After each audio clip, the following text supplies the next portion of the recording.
Hello, everybody. Thanks for being here this evening. I appreciate it. Hope you're all ready for some Starfield gameplay today.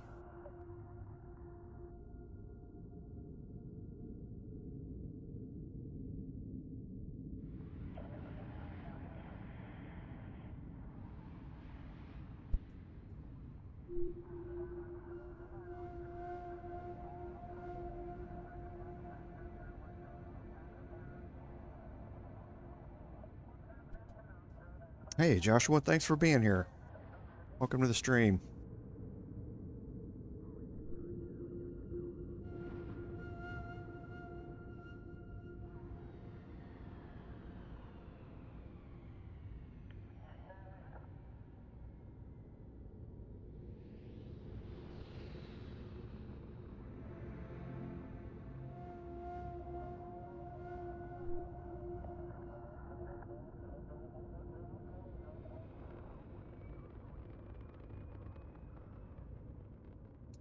I haven't done this much video game playing for a long time.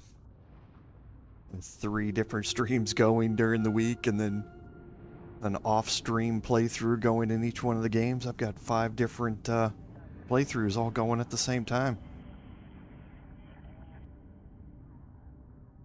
But I am happy to be spending the time with you guys. It's always fun. I do just have a little bit of trouble keeping all the streams separate from each other. I gotta remember where I am in this one versus my personal playthroughs, and same thing with the Baldur's Gate 3 playthroughs. Trying to keep them all separate.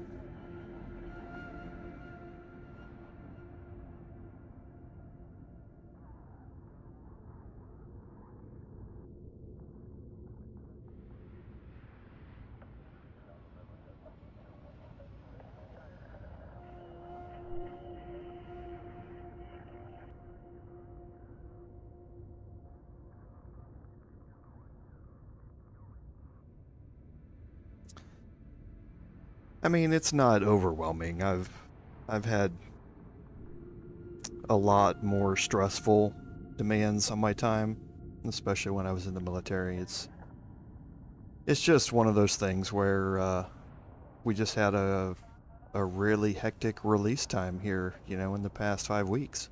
So with my full-time job, you know, 40 to 50 hours a week, and then making time for these as well. Yeah, just a lot going on, but if I didn't enjoy it, I wouldn't do it. That's really the main thing. I've told all of you before that I don't do this because I'm, you know, looking to make a whole lot of money or, you know, I'm looking to be famous. That is the exact opposite of what I'm trying to do. I play video games because I enjoy them. And if people enjoy watching me play them and hopefully learning a little bit while they're doing it, you know, that's all the better. So that's what I will continue to do. But yeah, it is a little busy.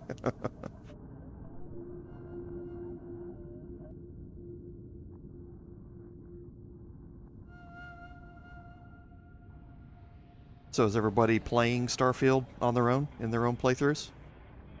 Or do we have some people who are playing it? Or is it your first time showing up and just want to check it out?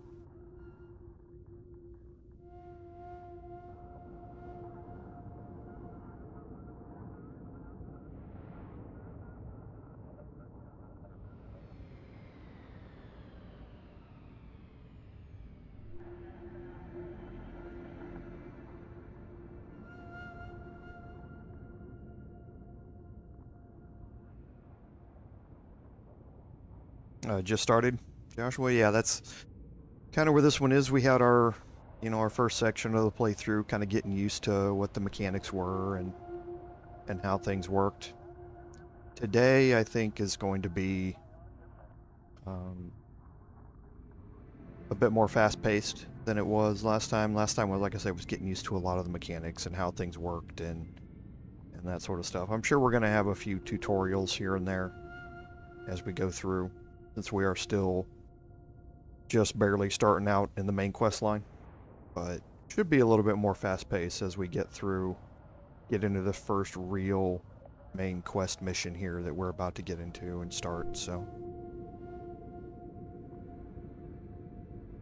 But yeah, I'm quite a bit farther in my personal play, or quite a bit further in my personal playthrough, so.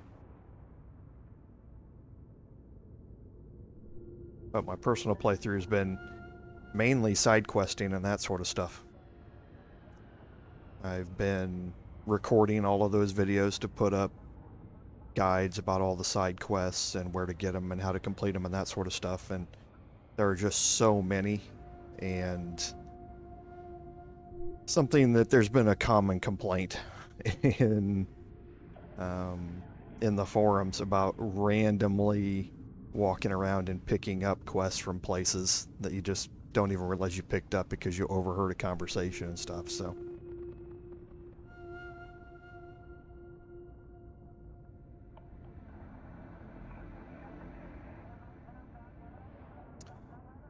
Oh, Anthony, you're talking about the DR number or armor that you see in your inventory or in the shop when you're purchasing it.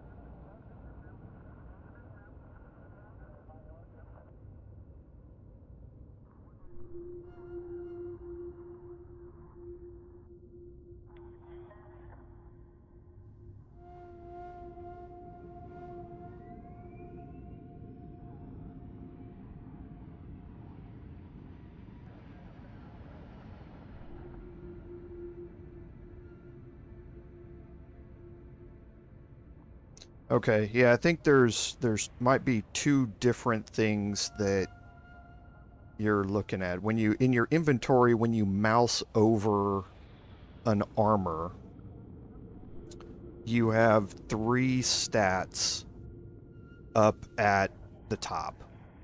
Those 3 stats are physical resistance, ENGY, energy resistance, and EM, which is electromagnetic resistance. Those numbers are your damage resistance numbers, so to speak. The higher those numbers are, the more damage resistance you have. So the physical numbers means resistant to ballistic damage and melee attacks. Energy is laser and other energy weapons, and then EM is your electromagnetic weapons.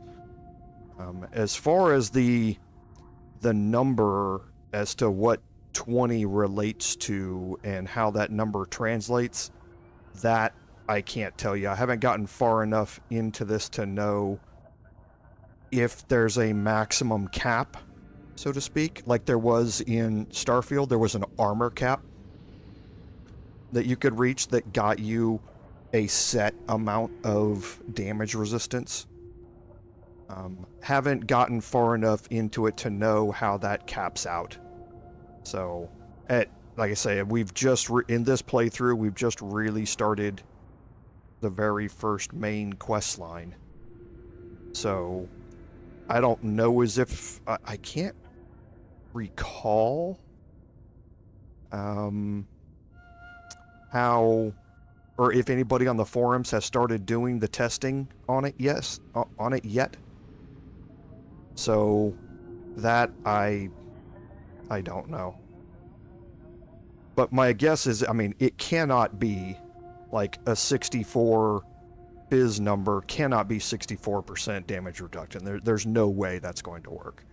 There's going to be some cap number that caps it out at, 60% damage reduction or something. And I'm just making up numbers here. So maybe 500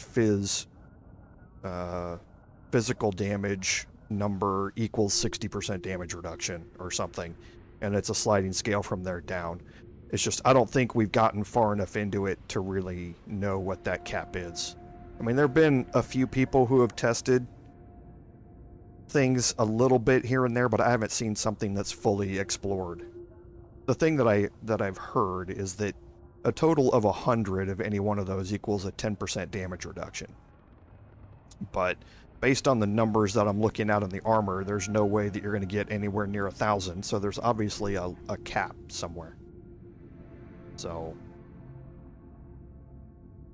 yeah, and without knowing what that cap is, Anthony, we're not really going to know how to compare 20 versus 25.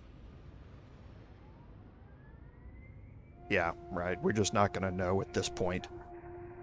I haven't seen enough rigorous testing from anybody on the forums to really explain it.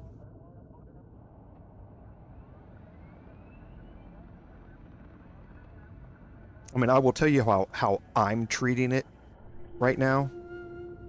For instance, using just your two numbers, 20 to 25, I don't go off of that difference being a meaningful difference in damage reduction. I think what's much more important for your damage reduction is the traits that the armor can roll with. For instance, combat veteran, getting a 15% damage reduction against human enemies, or the 15% damage from robotic enemies, or 15% damage reduction from aliens and that sort of stuff. I think those are probably the more important stats in the overall scheme of it. Is just, I mean, that's purely a guess at this point. But so far, I'm not treating a 5% or 10% difference or 5 or 10 number difference in any of those as being meaningful. Could be entirely wrong, but I say things are just getting to be tested out. After a while here, I'm sure we'll get into the whole point where we're just like we were in Skyrim, where everybody knew what the armor cap was and how to get there and all that sort of stuff. We're just not nearly there yet because it's so new.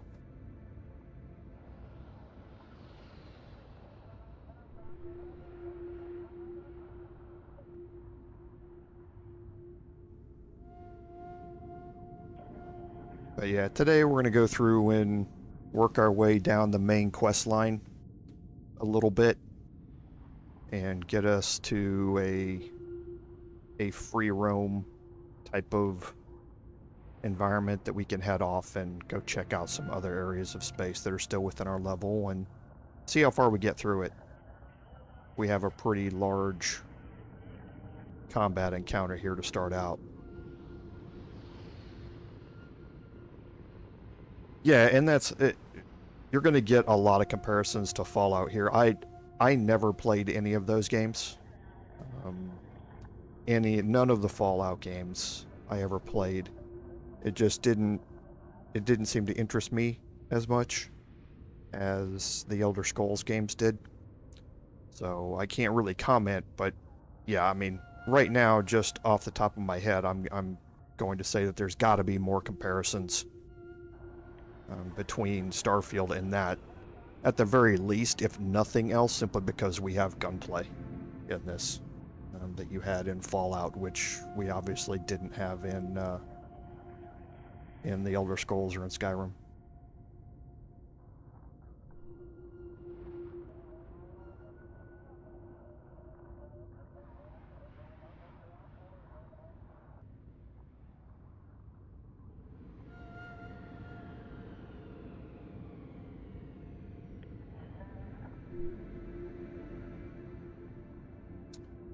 But yeah, we'll kind of see as we go along here what these numbers work out to be.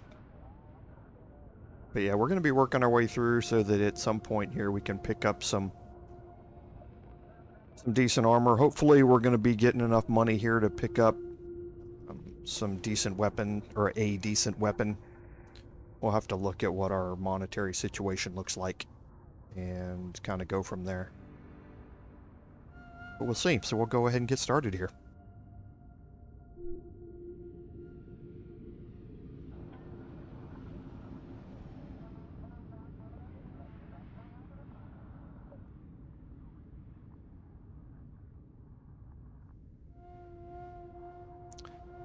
Welcome everyone to today's live stream, episode 2 of our Starfield gameplay series. I'm Commander Jorval, and I want to thank you for coming along on our journey today.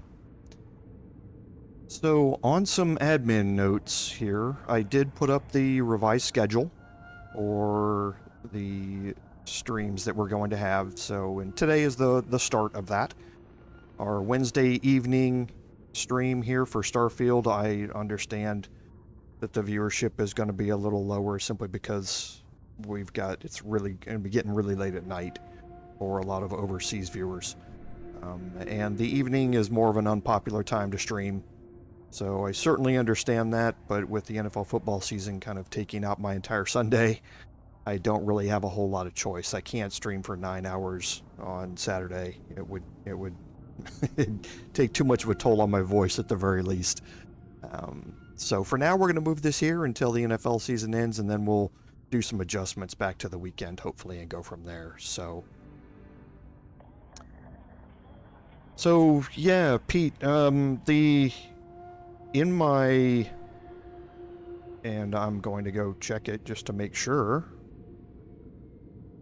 On my channel, yes. On the one thing I haven't done is added the Starfield stream list to the main page, but I'll go ahead and do that here. But you can access it either through the live menu, or the live tab, or the playlist tab.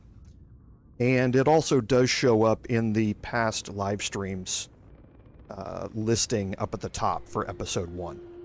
So you should see it in there. I just did check the channel just to make sure. So if you don't for some reason, please do let me know, and I'll see if I've got something set wrong, but it does show up for me. So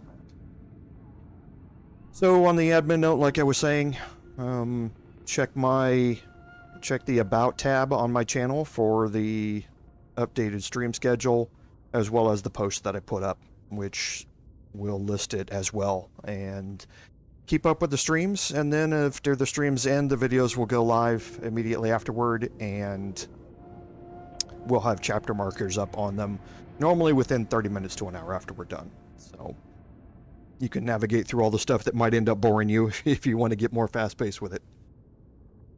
So on a second admin note, YouTube is making some changes with their ads and how content creators are able to utilize them. I told you before that I don't monetize my streams because random mid-roll ads popping up while in the middle of the stream while stuff is happening that I can't control is just not a great way to watch live streams, I don't think. It can be horribly disruptive, especially if you're right in the middle of something and you miss it, or it gets delayed and that sort of stuff. So I don't really like it. I turn off the monetization, all the streams, and then as soon as they go live on the channel, the monetization pops back up and the videos that people watch see ads in them. YouTube has informed us that they're making changes on how that works. So with mid-roll ads, you're going to have an opportunity now to be able to play the mid-roll ad whenever you want. So you'll get a notification that it's going to pop up in the next minute, and if you delay it, then you can click a button to have it play. So you could, be in the middle of something, then you could take a pause, take a little 30-second break and say, all right, we're going to take a little break here for our ad, let it play, people can grab some water, go to the restroom, that sort of stuff, and then go back to the video and not really miss anything. And I think that's a lot better way to go about it. So we might do some experimenting with that as we go, and if it's still not something that's going to completely work, then again, I have no problem not monetizing the streams at all. That's, like I say, money's never not something that I'm really interested in for doing these things. But we'll kind of play it by ear and see how it goes. So we may have some testing coming up in the next few weeks as it goes live, and I'll kind of warn you about it. We'll kind of work through it and see what your thoughts are as well.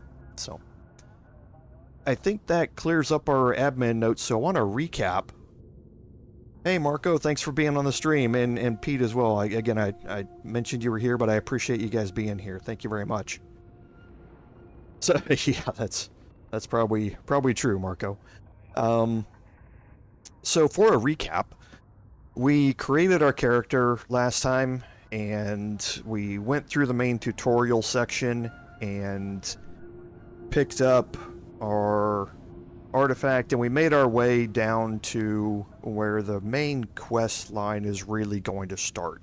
And we ended our live stream last time right outside of the lodge. And the lodge is home to Constellation, which is our main questing group, so to speak, that we are part of. They are instrumental in the main storyline, and we're going to work our way through the main storyline a little bit today, because we want to, some of these main storyline quests overlap with something that I want to venture a little bit afield and do, and that's to join our first exterior faction. We're going to have an option during the first start here to join one of the factions in the game. We're not going to do it. We're going to delay that a little bit, and then once we get to a second main quest here, that's going to overlap with joining another faction. So hopefully we'll see how far we get through this today, and we'll go from there. So we'll just go ahead and get started here.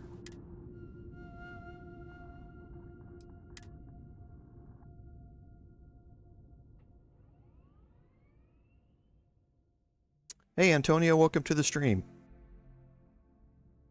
Yeah, and that's the thing also that is really important for me, is that I've gone through all of the YouTube AdSense metrics, and you can really limit what type of ads are played on your channel through AdSense. So I was really anxious to see that and go through it. So yeah, obviously certain things that you don't want popping up on your stream one way or another. So here we are outside of the lodge. We have Vasco still with us, so we'll go ahead and get started here.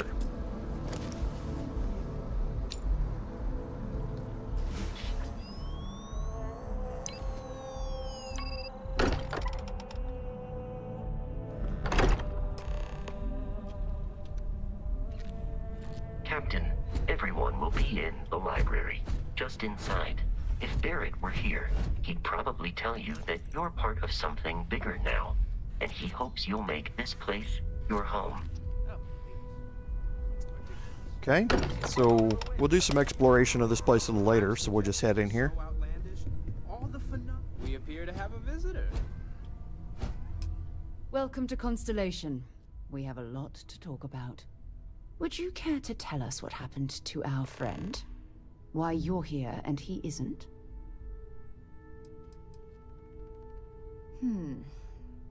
Very well. This is a private organization dedicated to exploration. Space primarily, but also anomalies throughout the settled systems. It's inherently dangerous work, so if one of our own doesn't show up as planned, then we tend to have questions. Speaking of which, where is Barrett? Sarah Morgan, Chair of Constellation. That means anything you discussed with Barrett is my business. Now, if you would please answer my question. I see. Vasco, verify. All statements made have been factual. This is just typical. Barrett hands over our ship and our robot to some random employee of that discount mining outfit he uses. Walter. And if we hadn't insisted on installing those emergency protocols, I guarantee you this rock breaker here would be halfway to Neon. But that didn't happen. She's here, with the artifact. Thank you, Matteo. Now, let's focus on what's in front of us, shall we? What happened when it was extracted? Did anyone see anything? Hear anything?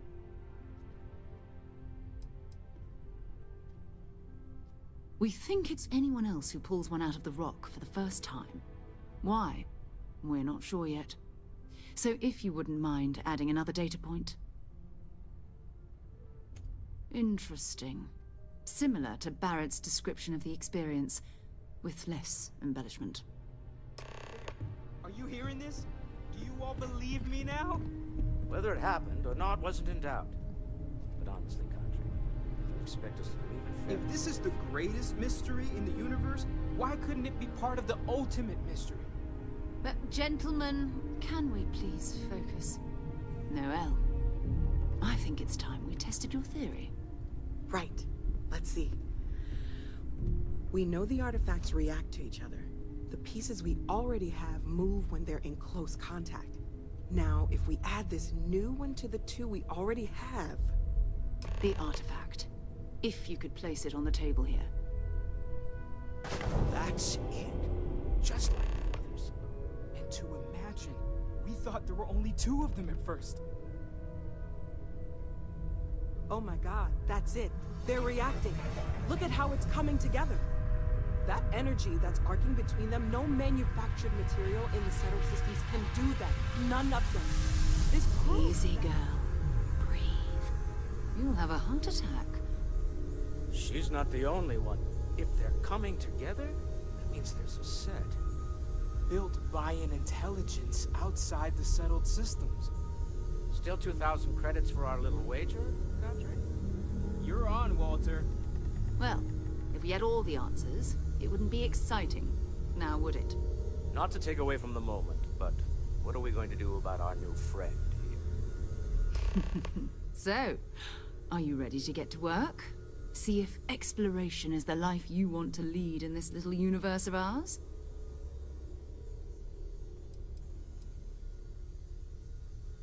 We're all here because we're committed to exploring space.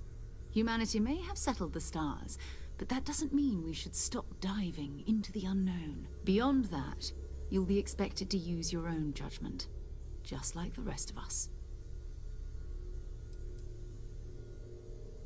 Individually, they're just odd hunks of metal, another oddity from the uncharted reaches of space. As to what they are, what they're building, well, you'll be part of solving that puzzle now. You should take some time to get settled in. Introduce yourself to everyone. Some of our members aren't here, but you'll meet them soon. Come find me when you're ready. You and I are going to be doing some traveling together. Get your feet wet. And here, I think you've earned something for bringing the artifact to us. In addition to credits, why don't we set you up with a backpack with some boost capability? You'll need it out in the field anyway. Just mind you. Okay, so got a good chunk of credits there. Looks like we did get a new pack. And our missions are ticking off up there at the top. So let's open up our mission list and look and see. So yeah, we want to talk to Noel about our quarters, and this is our main quest line here. So we're going to go ahead and just activate talking to Noel and go through this first. But while we're here, let's check out the Constellation Pack.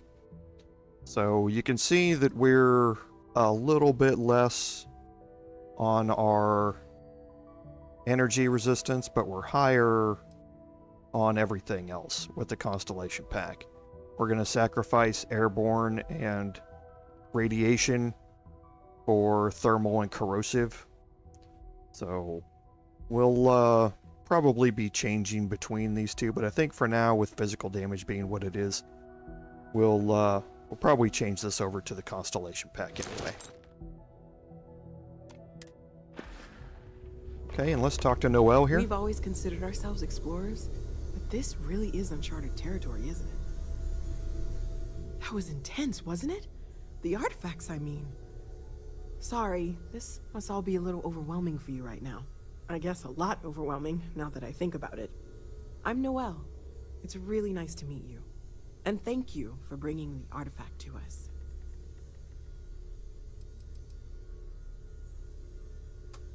Well, Constellation's been around forever, more than 50 years now. But we only became aware of the artifacts recently. Barrett discovered the first one about 2 years ago, right under our noses. And he was the one who got this all in motion. It's a shame he isn't here to see this.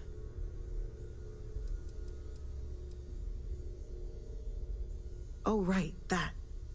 If we're approaching this rationally, I suppose we'd call them visual and auditory hallucinations. What you perceived as lights and music could be overloaded neural input, your brain's attempt to make sense of something. An energy surge, some other phenomenon.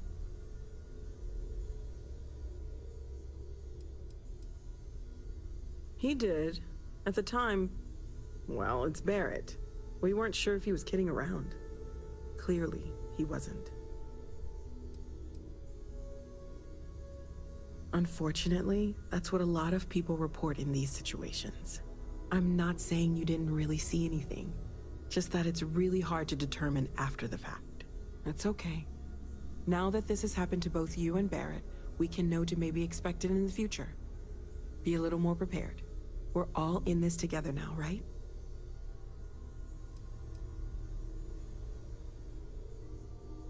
Of course. There's plenty of planets out there that no one has ever set foot on, and everything we learn about them is valuable. We have a board where we post anything specific we're looking for. A type of alien flora or fauna, or a planet with a specific quality, like if it's primed to have life but doesn't yet.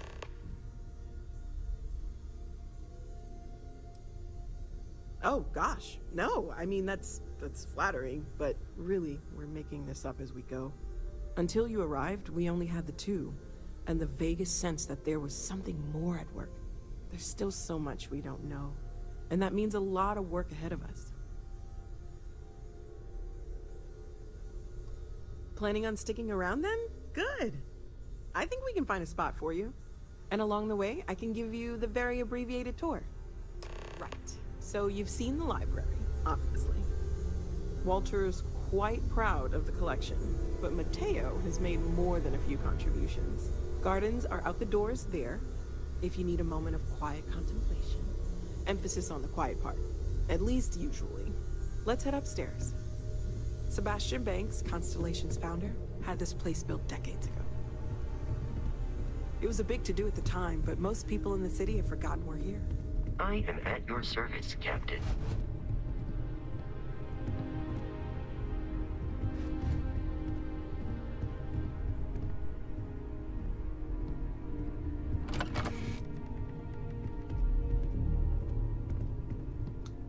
Okay, so for those unfamiliar with how some of these dialogue works, that second option in her last dialogue, asking are there any ways I can help you out, is probably a way to open up side quests from Noelle. She's probably going to be asking you to do various things throughout the playthrough, and anytime you want a little downtime, you can always check with her.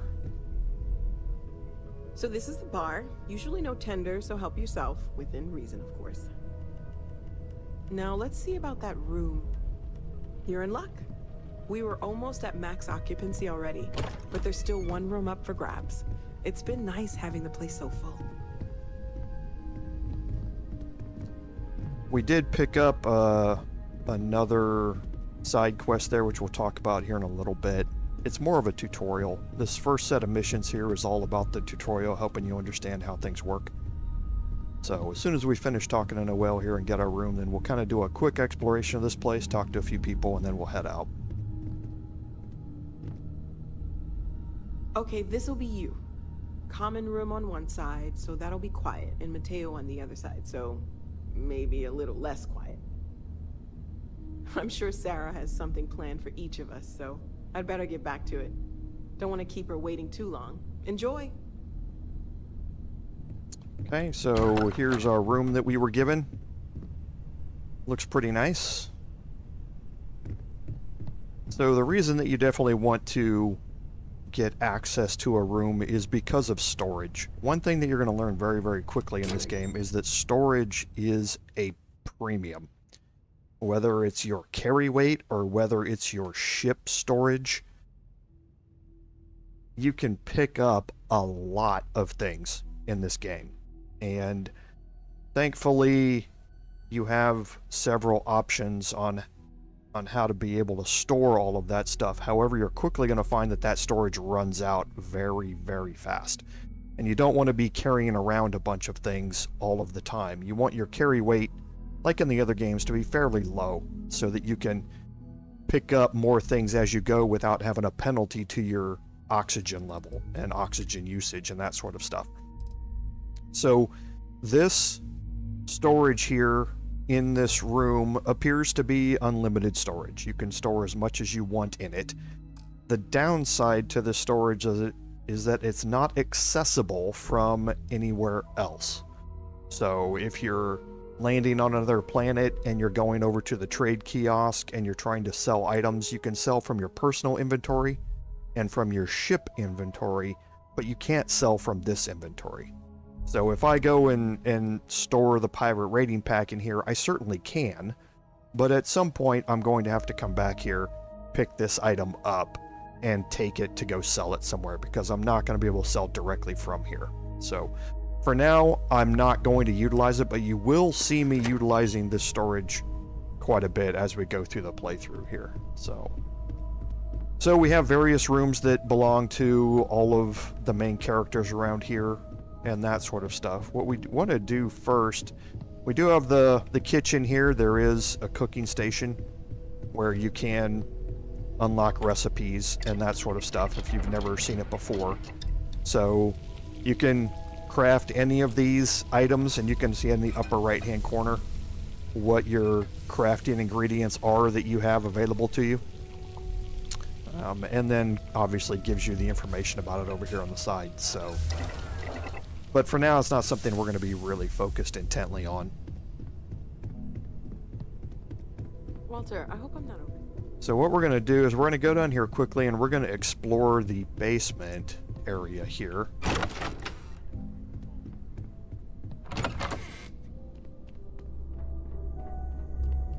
Okay, and the reason you want to explore the basement is because all of your crafting benches are down here. So again, we have another cooking station, we have our pharmaceutical lab, which again is going to allow us to create anything in the aid section of our inventory.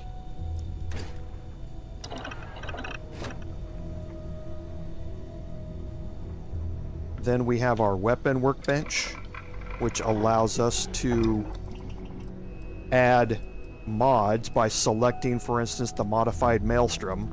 We can see what installed components there are, and we can click on them and we can check and see that there's a muzzle brake that we can add. The crafting of it is up there in the upper right hand corner, lets you know how much of your resources it's going to take, and then on the left hand side you can obviously see what it's going to do for your weapon if you add it to it. So in this case, you can see it's going to increase our accuracy a little bit, and it's going to add a little bit to the mass of the weapon. You're going to have things that are grayed out, so even if you do have enough resources to craft it, you're also going to see that there's a required research section over here. And these mods and that sort of stuff have to be unlocked.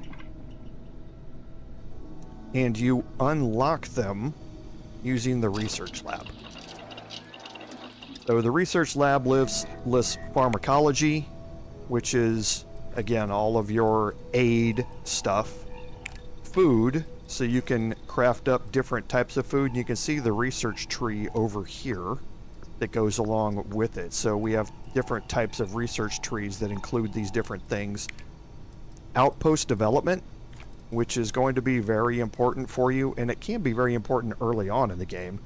If you wanted to start focusing on developing an outpost right now, you certainly could.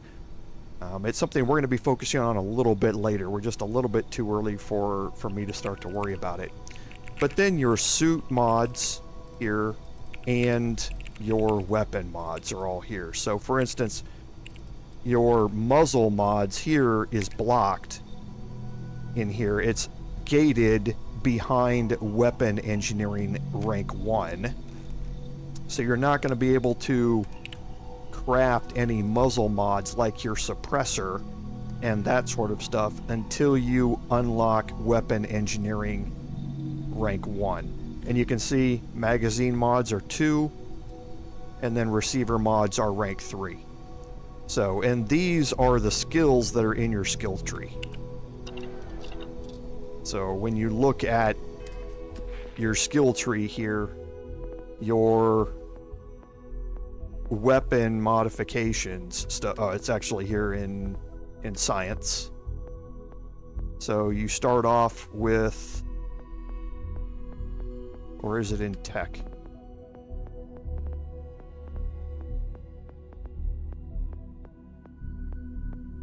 Well, they are in here.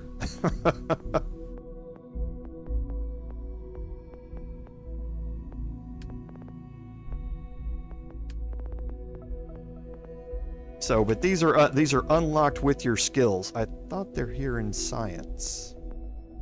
Research methods. Oh yeah, here they are. I just glossed right over them. The shape of the icon lets you know which tree they're in. These are all oval mods, and the spacesuit design and weapon engineering mods were oval in that list. So if you click on it, here's the ranks that you can achieve. So these all let you research different things out of the research table. So they kind of fall, you know, hand in hand with each other, and you have to unlock those various rank ups in your skills to be able to access new things to put in the research station, which then will unlock new things to put in your weapon workbench and your spacesuit workbench. You also have an industrial workbench, and the industrial workbench here is for your outpost building.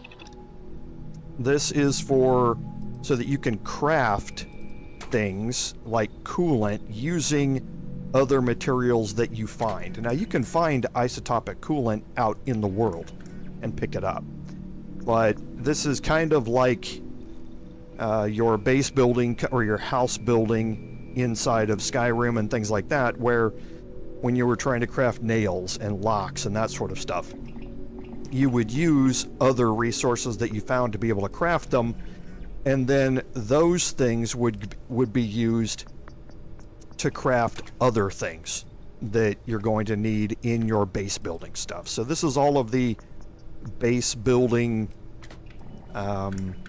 core components, so to speak.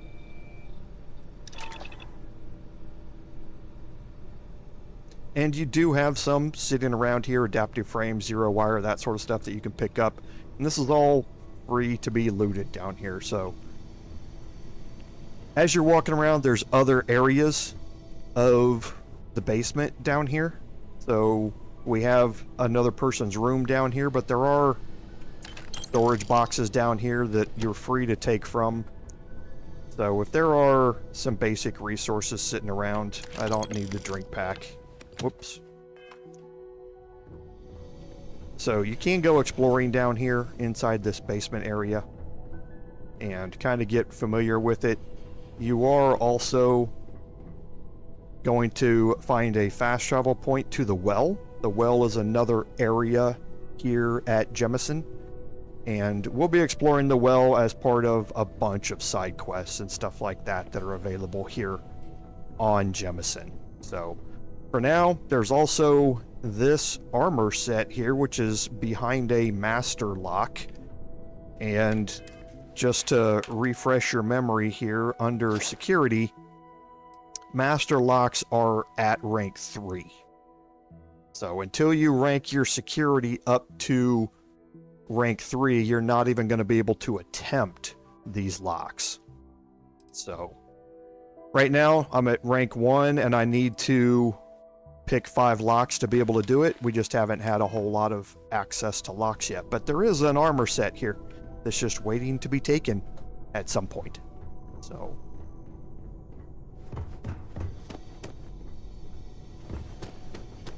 we're gonna head back up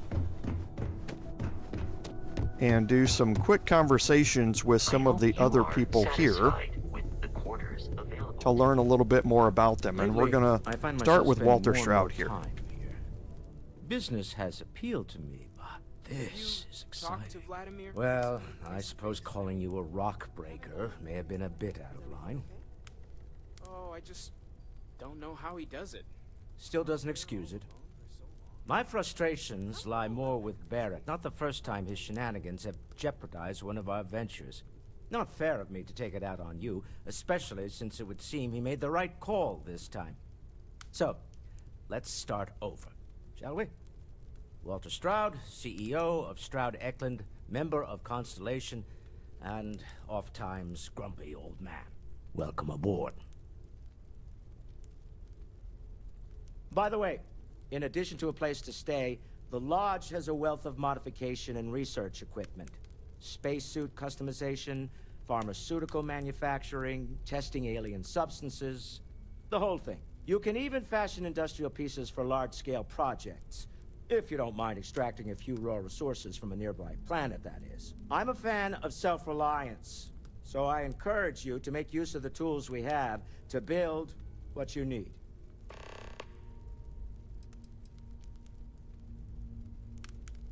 We're most well known for ship manufacturing. No expense spared. If you want the best and can afford it, you choose Stroud Eklund. Unfortunately, our success means you'll sometimes see Stroud Eklund ship modules on less than reputable vessels. They covet them.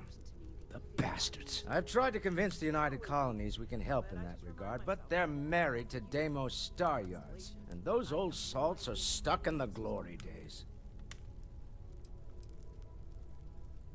Up until very recently, I'd likely have dismissed it as, I don't know, hallucinations. But now, I'm not sure what to think. I don't suppose you have a history of this sort of thing, do you?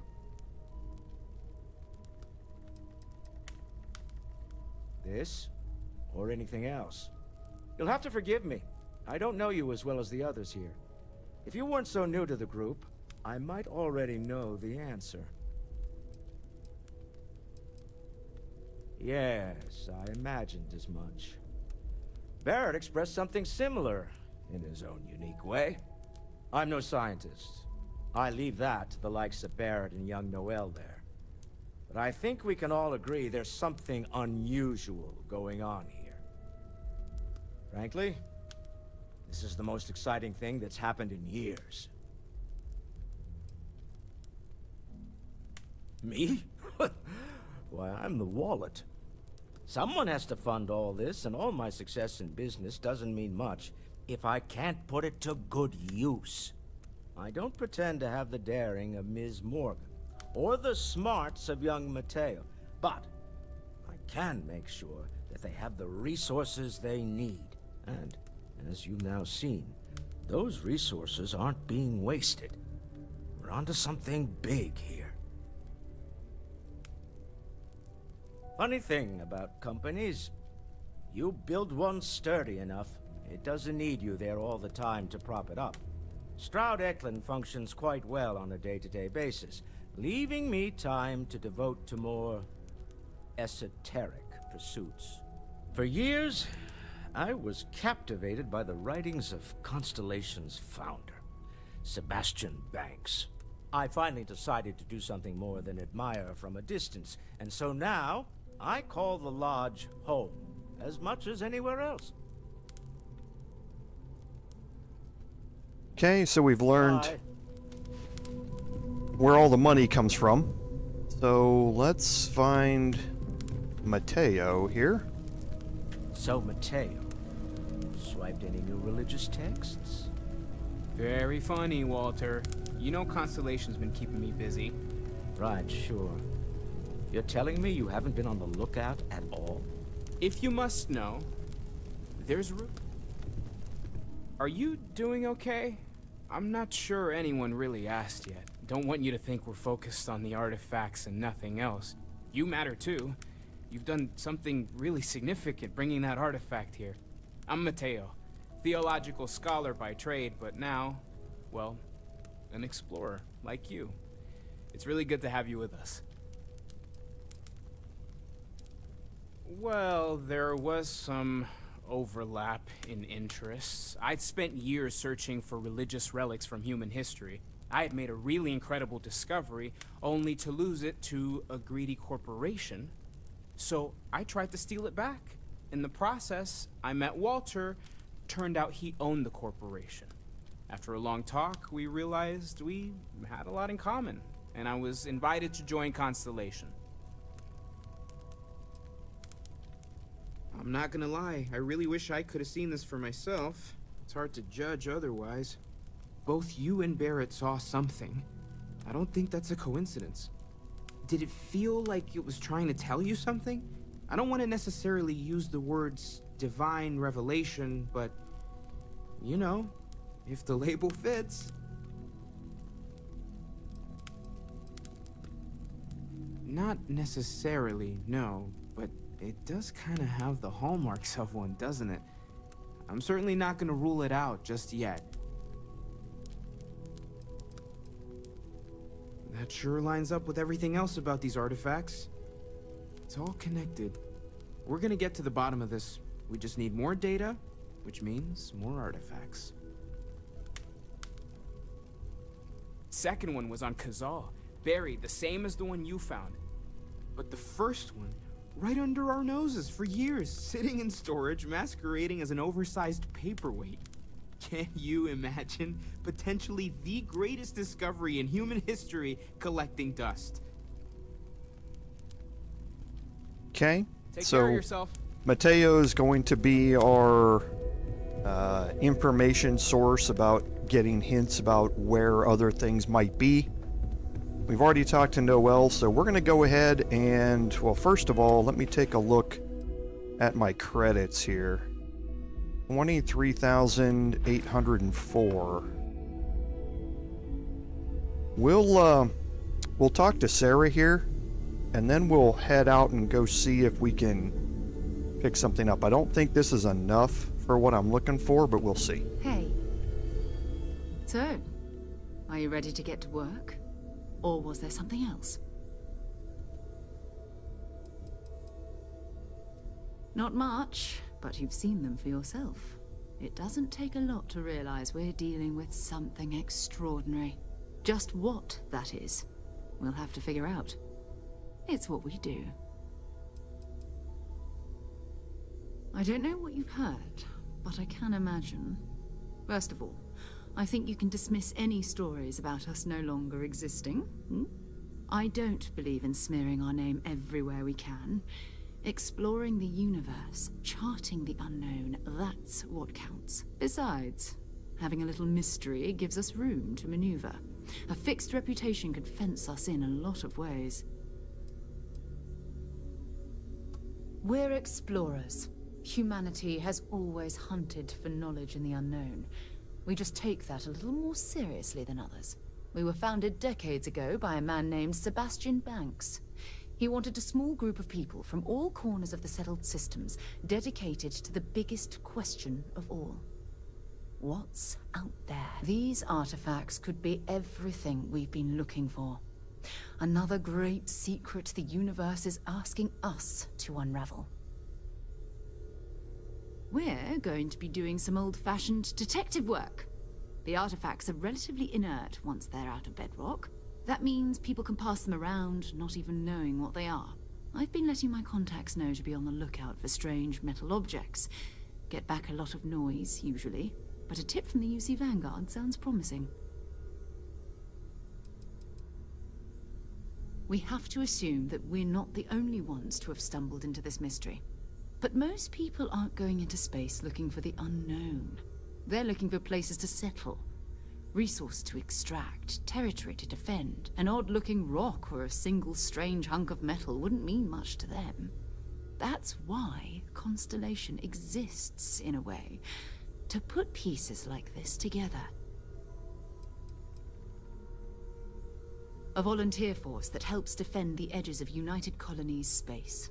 They're always looking for recruits. Lots of retired veterans and dangerous professionals mixed in with part-timers who barely have a laser cannon welded to a hull. My contact is in the recruiting office, so he hears a lot about what the volunteers are up to. You've done this before, eh? Wise words. We watch each other's backs, we'll be fine. But it's not just that.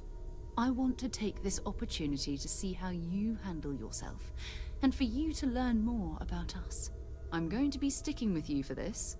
We'll be traveling together until we either find an artifact or this lead runs dry.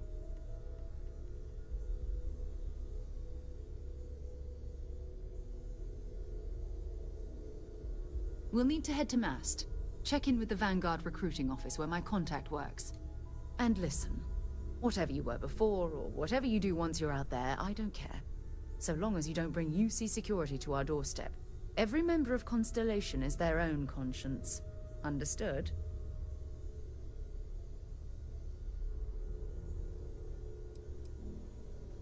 I mean, Constellation has a roster of members who haven't always been on the right side of their respective society. We're risk takers. Some of us have seen the inside of a jail cell more than once. If you join us, it means you're committed to our mission. In exchange, we give you latitude in your choice of means. Good. Let's take a little stroll through New Atlantis, shall we?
I hope you are satisfied with the...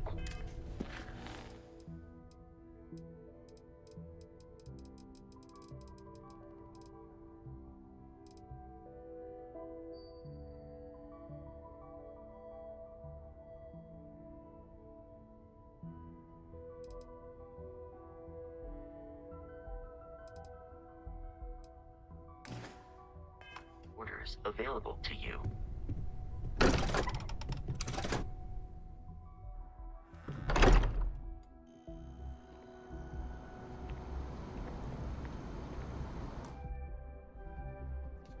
Wow, can you guys hear me now? I have no idea why OBS decided to shut my mic off. Sorry, I have no idea why that happened at all. It just suddenly decided to turn off my sound input. So, what I was explaining in there, and I'll just quickly go back over it. I'm sorry about that. I have no idea why that happened. Inside your crew listing here, what I briefly talked about was that the skills that your crew have, once you assign them to a ship or an outpost, those skills will benefit that ship or the outpost. So having astrodynamics means that fuel costs are 50% less at rank 4, which is what the 4 diamonds or the 4 pips mean.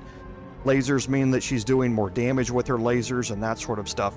All of those options that now that she's assigned to your crew are going to help out with that particular ship. So here, companions have 50% more, or 50 more health and 50 kilograms of more carrying capacity. So that's what she's bringing to the table when you assign her to your ship. So having the fuel, the extra laser damage, all of that sort of stuff is all things that once you assign them to a crew, a ship, or an outpost, you get the benefits of. Some crew are going to cost you money to hire, and some of your skills can lessen the amount that it's going to take to hire them. And some of the traits that you picked in character creation are going to have it cost more to hire them. So that's kind of what I was quickly going through on that. And like I say, apologize. For some reason, my mic was not muted on my headset, but for some reason OBS just decided to turn off the entire input. So I apologize. Do those bonuses overlap? No, they don't. They're capped out. So they don't stack with each other. If you have multiple characters doing it, the highest one is what governs for your skills. Because yeah, it'd be really nice to have 2 characters with 4 pips in astrodynamics and not have any fuel costs, but yeah, the game's not going to let you abuse it that much. So we're going to head out here, and Sarah's going to follow us here once we get a little ways away, and we're going to follow off to the quest marker over there, and you're going to start to see something that's been a little bit controversial in the games, in that just walking around, you are going to pick up either quests, full-blown quests, or activities which can lead you to a quest, and that can be a little hard to remember how you actually picked them up if you weren't aware of what you actually did to trigger it. So we'll see that. One of the things are security personnel. If you don't want to get any activities, stay away from security personnel. Out in front of mast, staring at trees, sounds upset. Whatever it is, it can't be that bad, right? Okay. So just walking by her, I didn't even talk to her. I just walked by her. She turned, talked to me, and let me know about that. Okay. That's how some of these activities get picked up. And like I say, it's not necessarily a bad thing if you're walking around and it's auto giving you quests. However, it can be a little hard to realize how you picked it up when you're just walking around and you have no idea where the activity came from. There are conversations that have to be had that, like, there will be 2 people talking, you walk by them, they start the conversation, and 20 seconds later you'll get a new activity that pops up, or a new quest that pops up from those 2 people because they haven't finished their conversation yet.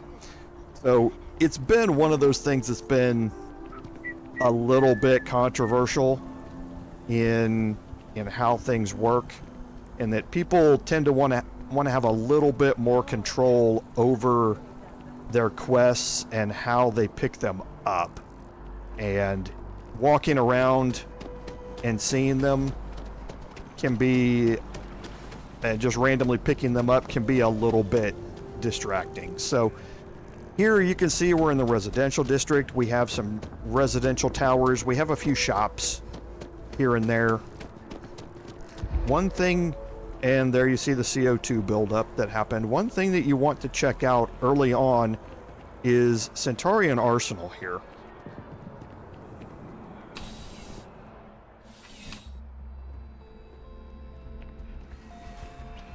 You're here because you need something you can connect with, something you could count on. Am I right? Welcome to Centaurian Arsenal. It is my absolute pleasure to assist you with any purchases or questions you may have. All sales are final, but that won't matter because you will undoubtedly be pleased with your purchase. You have my word.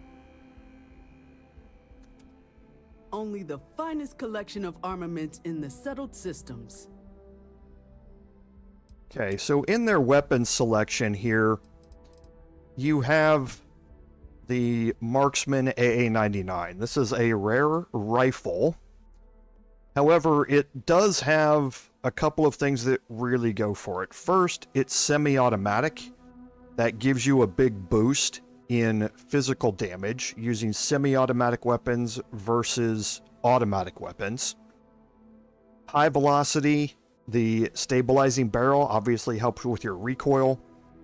Your short scope allows you to zoom in and view things. The suppressor is great for maintaining stealth. You can get those shots off while you're in hiding and not necessarily trigger the enemies to come after you.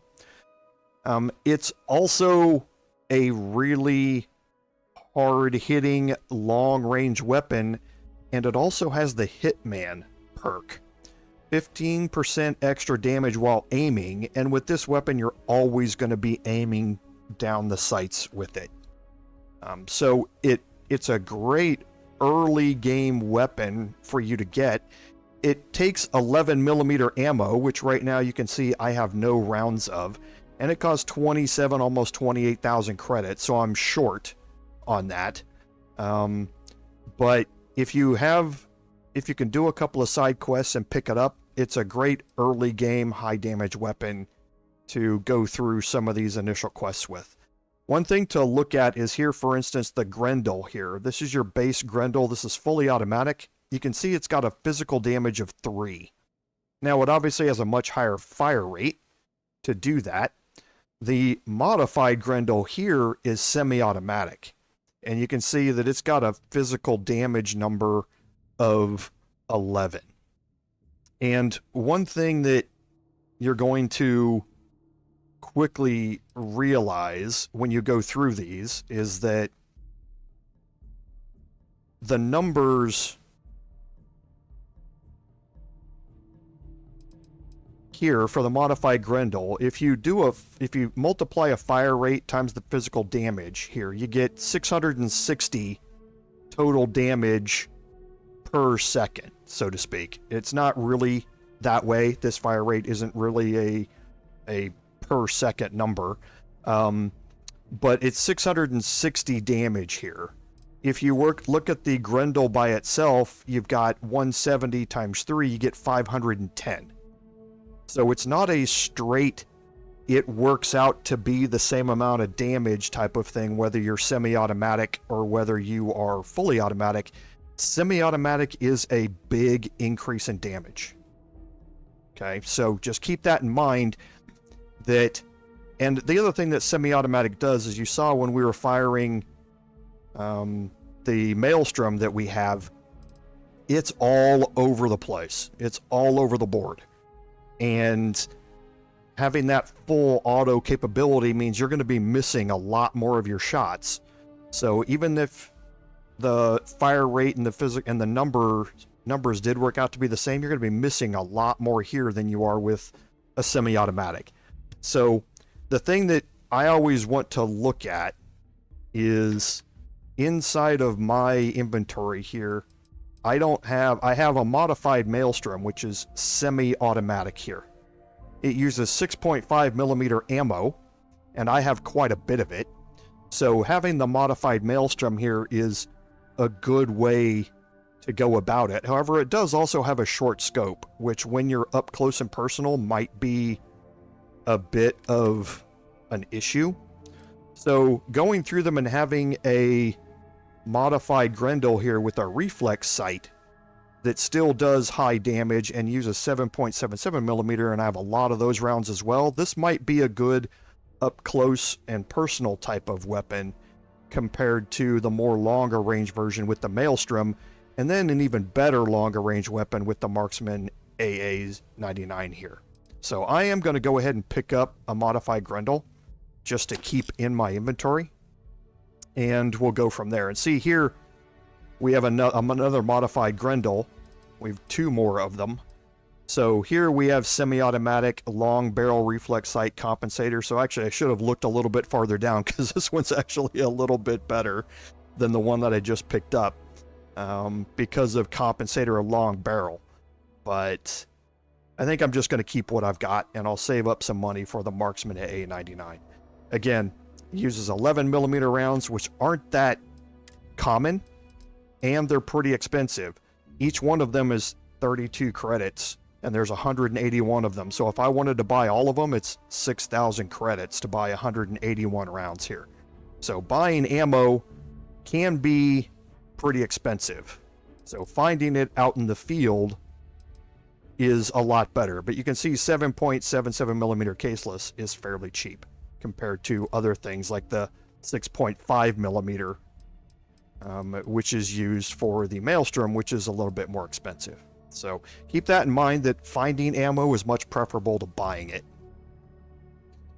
Yes, you can, if you buy a weapon, the modifications that are on it, and we'll kind of, and again, I'm not going to go too in depth into it because we're going to start looking at this a little bit later. But you can see that there are 2 of 8 mods here, and that's the reflex sight and semi-automatic. So yes, you can go into your weapon bench and you can change those things out as long as you have the modifications unlocked and you have the resources to be able to craft it.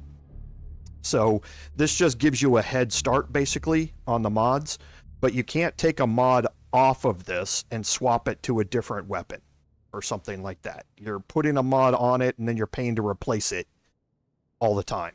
So here I'm going to favorite this and I'm going to swap around some of these. So I'm going to put that my next up close, then here, then the Equinox a bit farther out in 4. Okay, so now we're going to go ahead and just head out and we'll continue on with the quest. But if you can save up enough money by doing some side quests, getting that Marksman AA-99 is a really good early game weapon that is going to carry you through quite a bit. I would prefer to have it now, but I think I've got some other options to deal with it. And I shouldn't have gone this way, but it doesn't really matter. We'll head up here and head around just a little bit longer to get out of here.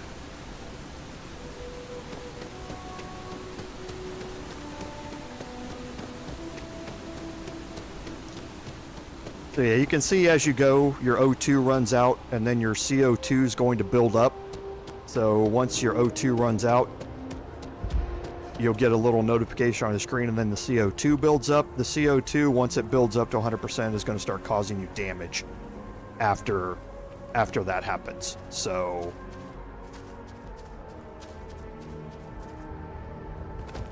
and again, don't feel that you have to stay off the grass. Feel free to walk wherever you want.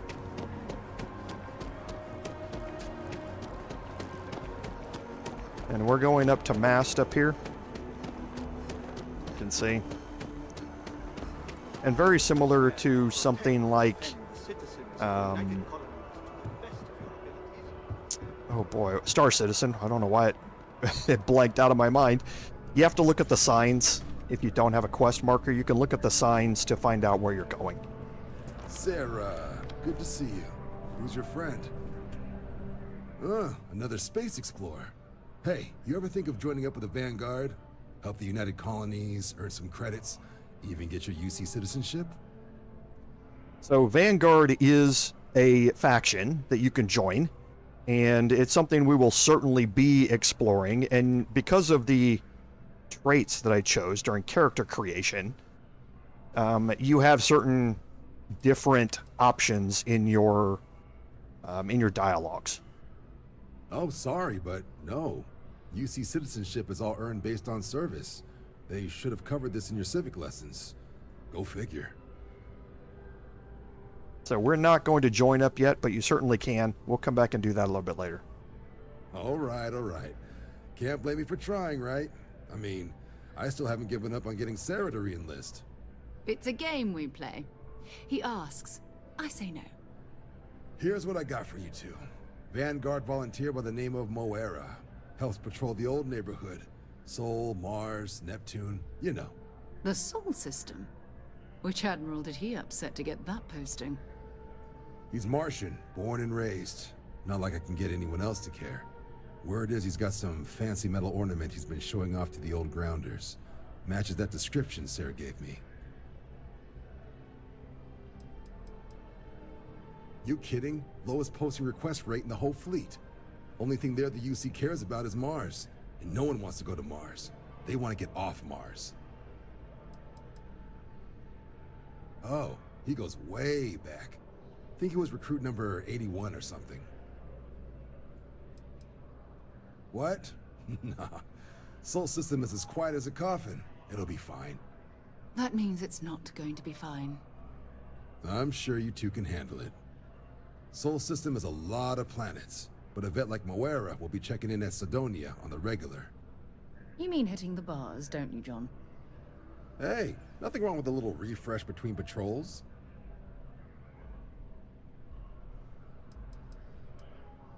You'll have to ask him, but Vanguard volunteers have retrieval rights if they get into a scrap.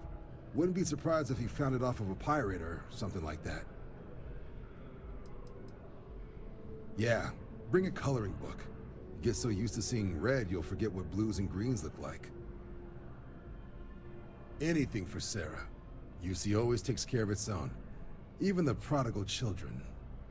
Oh, brother. I'm serious about that recruitment offer, by the way. You just come talk to me when you're ready. UC is a good friend to have. Okay, so now our quest updated to ask about Moara in Sidonia. And we also got another activity to talk to him about joining the Vanguard. So for here, we now get into our galactic map here a little bit, because now we're trying to go to Sidonia here, which means we have to go to Sol. So we're gonna set course here, and you can see our fuel consumption is quite low, 6.887, and that's because we have Sarah assigned to our ship. Normally this would be somewhere around 14 or so, or 13.5 to 14, but she's cutting it in half, so we can jump quite a bit farther with our ship because she's assigned to it.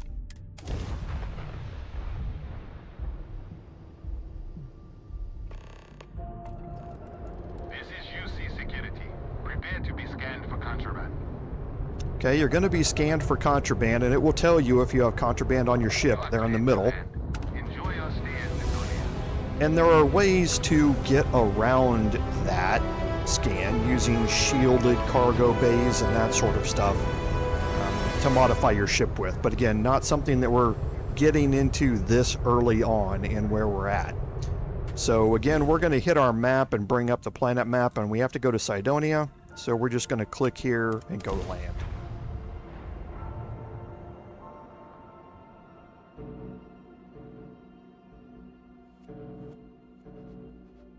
Gearbox green, ready to land.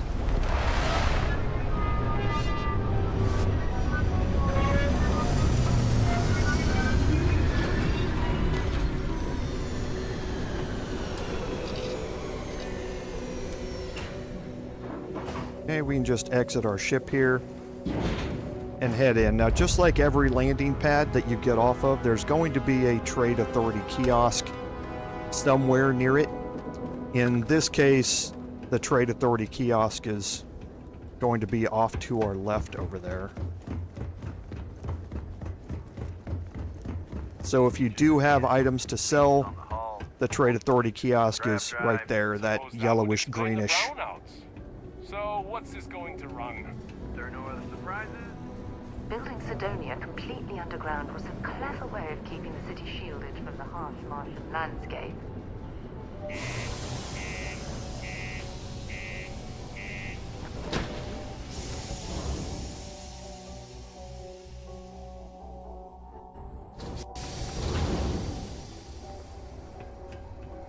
And we're going to head in here and just follow our quest marker. Watch out for the robots. What do you mean there's no work? This here is the most important work in the galaxy.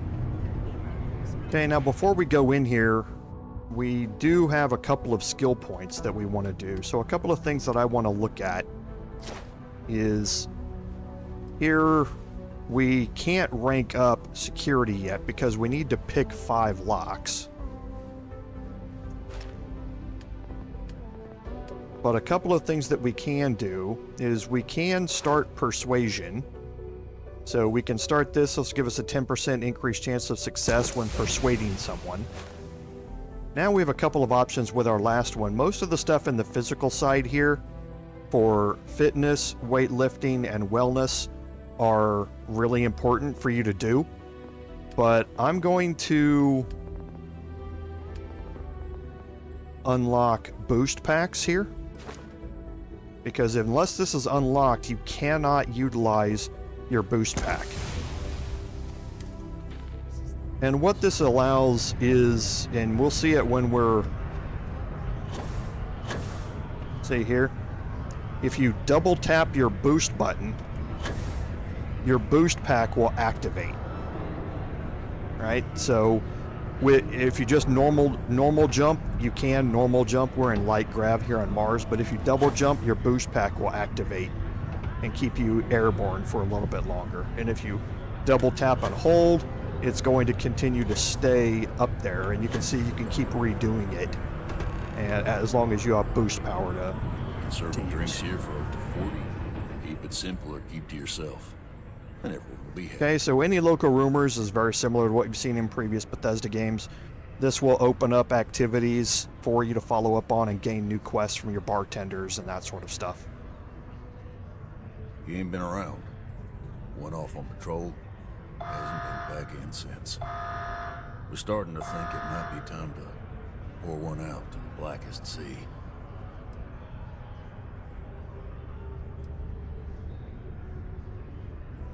Believe me, I've heard it. After about round 3 or 4 was all he would talk about. He's got a voice that carries. Look, nothing more I'd love than to help out a fellow Martian. Especially one that's missing. But, He has a tab, and you don't know if he's coming back. it's a lot of credits, okay? I'll let it slide for a long time because he's a regular, but if I'm out all that money, I got problems. What do you say? Okay, so up at the top it says that your companion can speak on your behalf. So we can have Sarah Morgan here talk to him and basically let him know that, you know, he's lying and we might be able to get a better deal here. We can pay the 2,500 credits, or we can try and persuade him. I'm going to go through the persuasion mechanic here real quick, just so that we can go through the tutorial on it. Come on. Life on Sidonia ain't hard enough. You're gonna guilt trip me? Okay, so this is an important section to read through here. So you're going to be presented with some choices, and those choices can be either nice things to say or threats. Each choice will have a difficulty, and the higher the difficulty, the more persuasion points you get if it succeeds, but also the greater chance it fails. And you have a limited number of persuasion checks that you can try and make. But you can never fail if your last choice succeeded. And that's important here as we go through this. So here you can see down at the bottom, we need 4 persuasion points to be able to persuade him, and we have 3 turns in which to do it.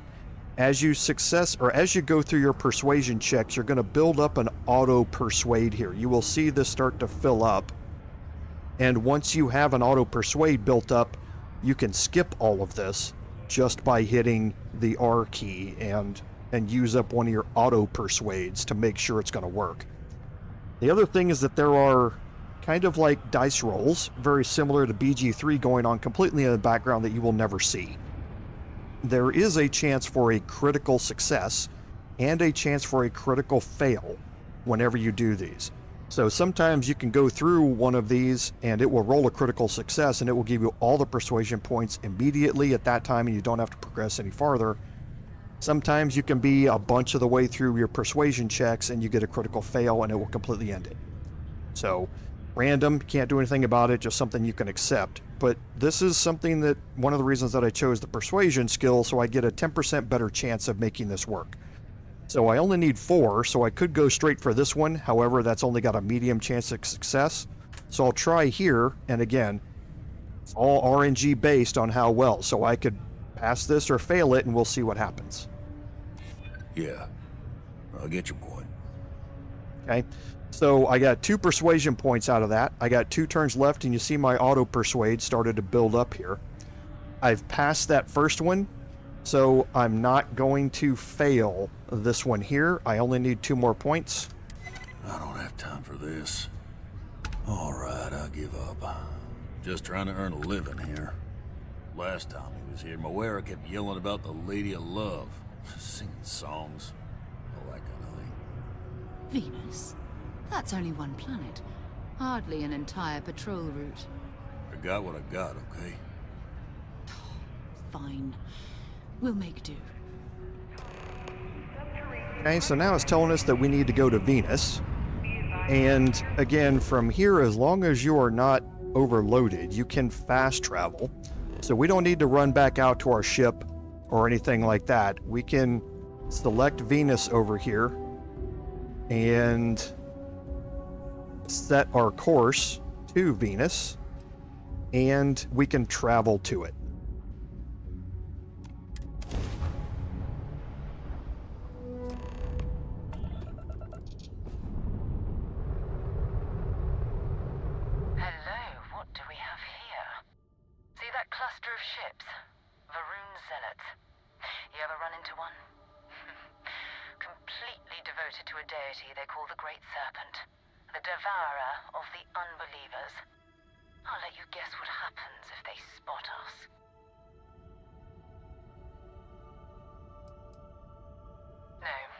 Ship readings in the area, and I doubt they'd be so calm if a Vanguard had flown by recently.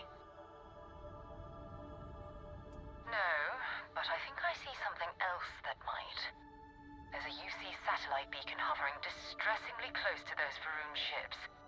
If we can get close enough to it, we could download its logs and figure out where our Vanguard was heading to next. Okay, so you have some options here. You can just open fire and go after the zealots, try and clear them out, and then go scan the satellite or the beacon. But we're going to try and get there without being attacked. Exactly. Minimal ship power. Go slow. We grab the data on that satellite and jump away. Okay, and this introduces you to the ship stealth mechanic. So here what it's basically saying is that for any interactions that you're going to have, and this isn't just for satellite beacons, but with stations that you want to dock with ships that you want to board, anything like that, you have to be within 500 meters of it, just like we were within 500 meters when we looted the debris from ships that we destroyed. It's the same thing here. And what they're telling you is that for maximum stealth, power down all the systems except for a couple of bars in your engines. Stay as far away as you can. So we're going to power these down, and we're going to start moving away around it. And the reason that I'm going the stealth route is, you see, these ships are level 14. I'm not nearly that. So I'm going to try and keep myself away from them. And I probably could speed up here a little bit. However, I haven't experimented in my off-stream playthrough to know how fast you can go and how slow you can go, and but to keep from being detected by them.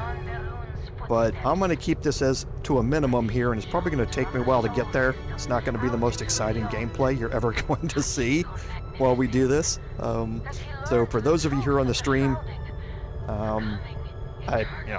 hang with me here, and until we get there. For those of you who are going to be watching this in the video later, thankfully there will be a chapter marker before we get closer to it. But I'm going to skirt my way around all of this and keep an eye on how things are lined up here, because I do want to kind of come in from the backside here, so to speak, around these asteroids and stay out of sight and keep them kind of lined up. So just hang with me. We'll get there, and we'll go loot this thing. So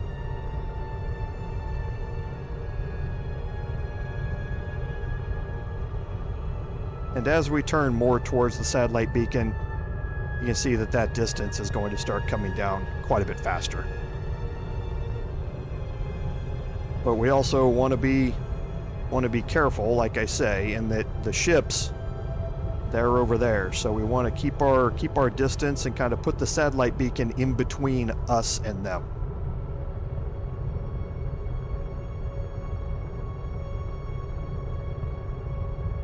And if things go bad, we are going to immediately bring up our shields and our engines and try and book it out of here.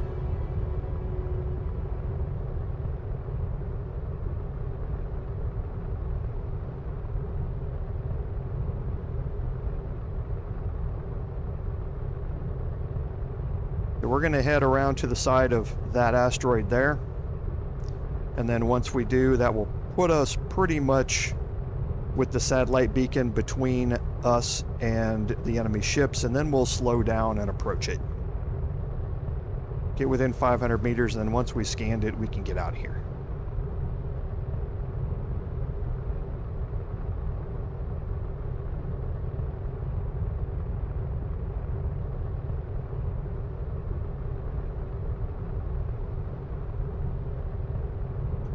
So again, one other thing that I wish I had here was kind of a head look. This layout, especially when you're in third-person view like this, as opposed to first-person view, I'd like to have a head look where you can keep going in the direction you're going, but turn your head to be able to look off to the side. This view is very much like the Star Wars game, Squadrons or whatever it is, where you're behind your ships all the time. This type of view gives you the best field of view, but it's not the most immersive. This is obviously more immersive, but I would much prefer having a head look option in here to be able to turn my head and look at ships while I'm in fights with them or while I'm trying to maneuver like this.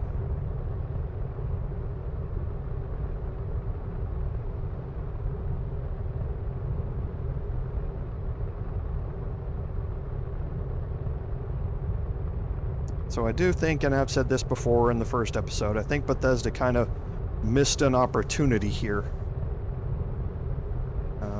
with their ship-based flying and combat.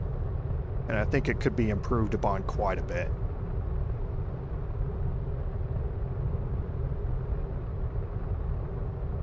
Okay, so now as we round this asteroid, you can see we're kind of almost to the point where the ships are between us and them, so we'll start slowing down a little bit here.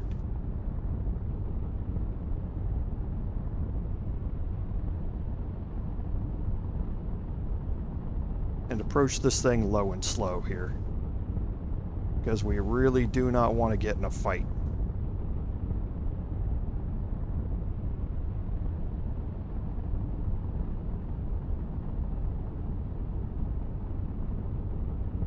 Another 700 meters to go here.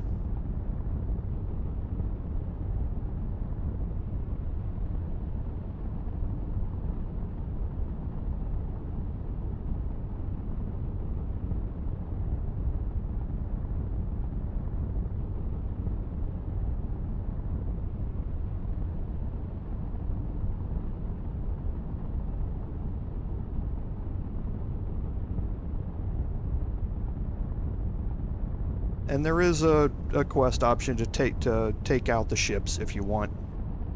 It's just, honestly, I'm not that great at ship-based combat. So I'd prefer not to go up against something that's that high above my pay grade right now.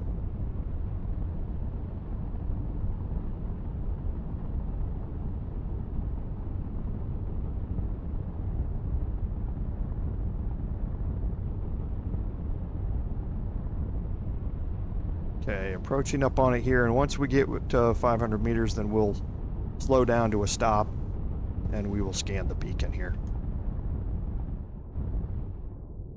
To all UC-affiliated ships, I'm heading to the Nova Galactic Staryard orbiting Earth's moon. Yeah, I know, the whole place is decommissioned, but I need parts for emergency repairs. Hopefully it hasn't been picked clean yet. Okay, so it tells us that we need to head to the shipyards, and they are right here. So again, we don't need to move away from this point, we can fast travel here. So we move in, and it put me on Luna instead. I need the Nova Galactic shipyards, and we'll just travel there. So utilize the fast travel mechanics as much as you possibly can. There's no need for you to micromanage your traveling here. Okay, so now while I'm here, I can bring things back up. Nova Galactic Staryard, still orbiting Earth's moon. This is where the first interstellar ships were made. People still use their modules, even though their Staryard hasn't been running in forever.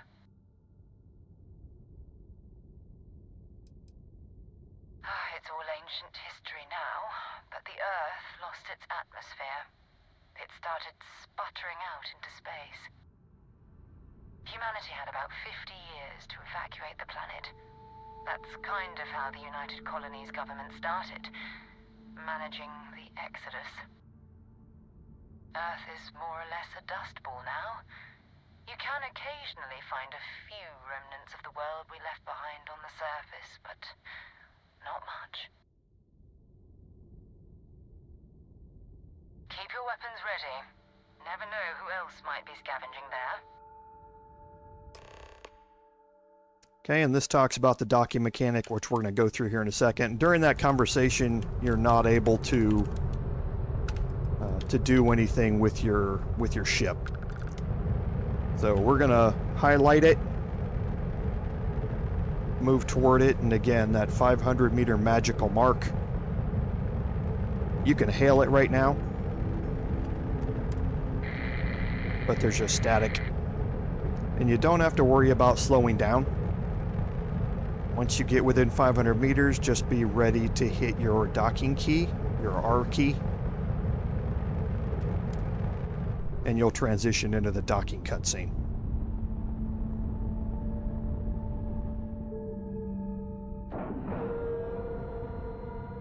All right, let's cycle that airlock and get aboard.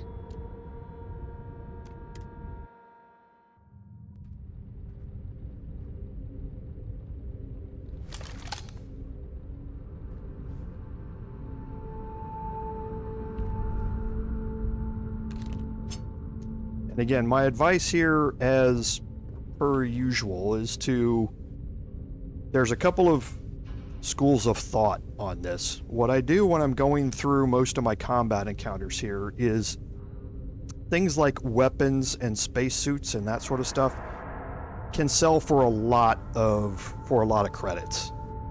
And picking those up is always good. And since they're the only penalty for being over encumbered is that while you're walking around like this, your oxygen will get used up. All it really means is that you have to stop every once in a while. Moara.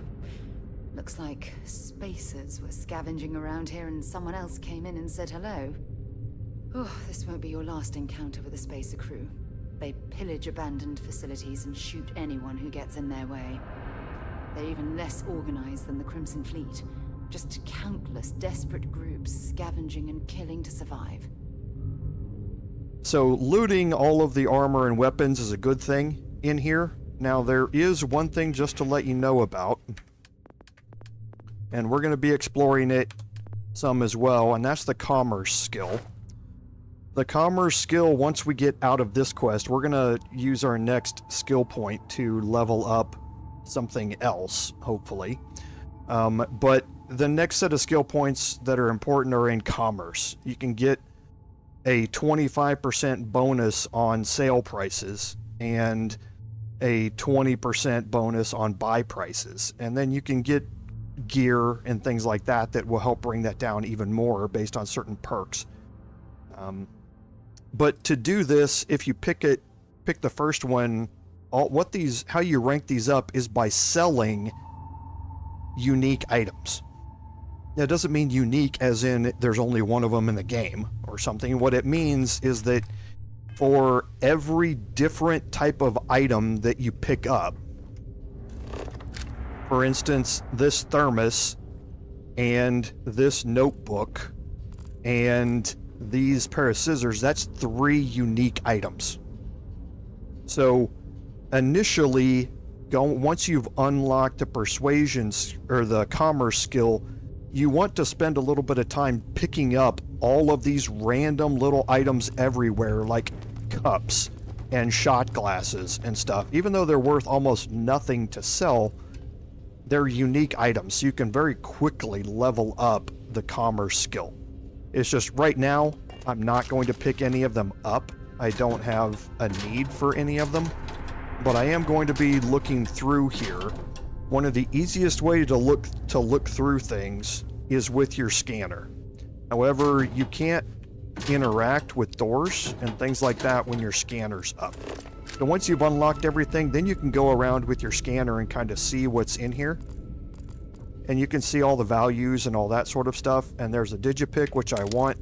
But the rest of this stuff, I don't really care about. There is a utility flight suit, which I'll pick up. And this is kind of how you go around and manage your looting. And you can see something like a desktop globe has got quite a bit in it. But credits, digipick, and a kraken. And again, just to look at your weapons, you can see the kraken has got a high value on it. So your weapons and your armors are what you want to focus on picking up. The rest of the stuff, only pick it up if you need it. Now here we have an advanced lock. We can't unlock advanced, or we can. Oh yes, because we have the first level of it unlocked. So our levels here start to get more difficult as we go through these, meaning there are more options available to us and there's still only 2 of these that need to be used for every ring. So here there's a total of 4 we're going to have to use, but there's 6. So you kind of have to start thinking a little bit more going through these. And the way that I do these is I start with the inner ring first. If you clear the outer ring and you've used an incorrect one of these, that there's only one of them, and you can't use it for the inner ring, you're going to fail. So I start with the inner ring first, and I just line up what I've got here. So this would fit here, this would fit here, so that one might work, and now I need 3 left. But looking at how these line up, none of them are going to line up with that. So then that's kind of how you approach it. You just start looking at, oh, actually it will line up here, or it might line up here. No, it won't. And this one definitely won't. So I just start looking at what will line up and going from there. Okay, so that one won't either. This one is going to line up here though, and that means I'm left with this, which is probably this one. Yes. So that will line up with the inner ring, and I'm looking at the inner ring, the dimmed out one right now. And then this one, so those 2 will fill up the inner ring. So now I can start working on the outer ring. Okay, so that one would take those out, and then I'd need these 2, which might be something like this.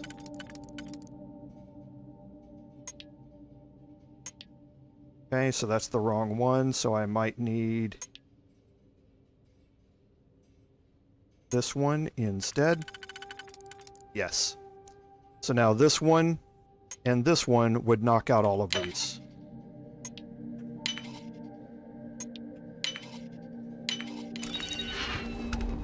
Okay, so that's kind of the procedure for walking through how your picks work, especially when you get to higher difficulty levels.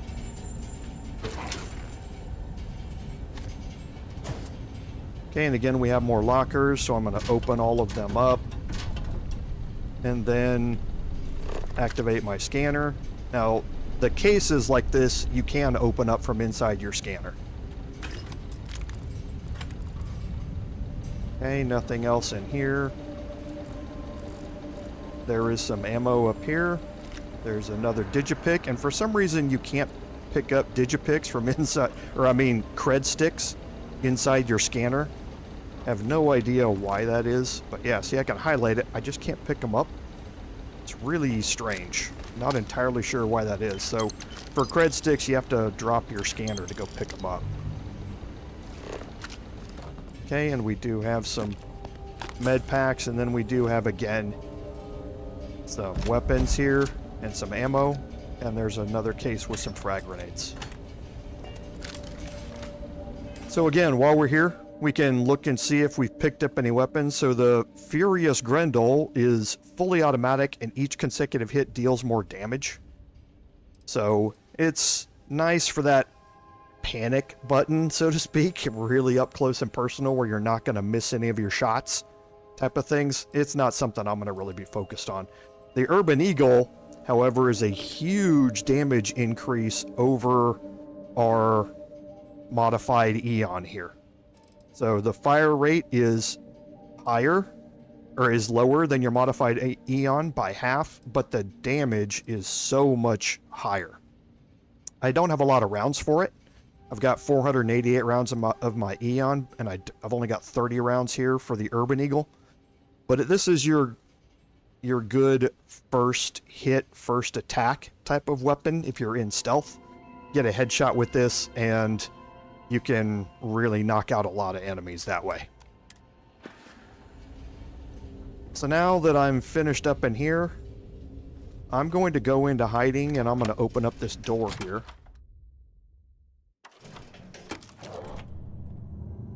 I'm going to slowly start making my way in here. And you can see my stealth bar up there at the top.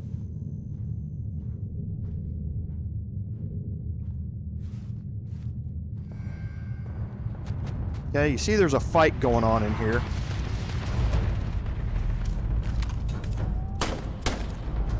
He's behind that little piece. Okay, so we have some Ecliptic mercenaries here.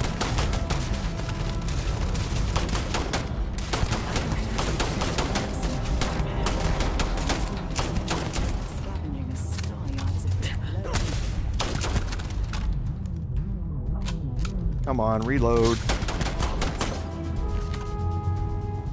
Okay, so you can see on our threat detector down below, we still have some more to the left. We also have some enemies to the right.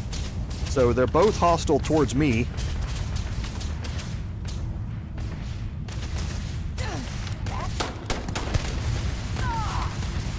Running away. But they're also hostile towards each other. And she's mentioned it that they are running away. They're not dead, but they are running away.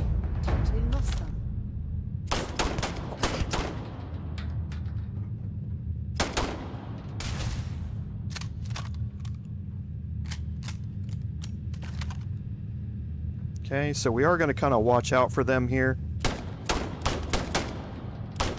I don't think he's visible. I think he's actually around the corner. So we're going to look around this corner over here, and yeah, you can see the mercenaries moved up top up here.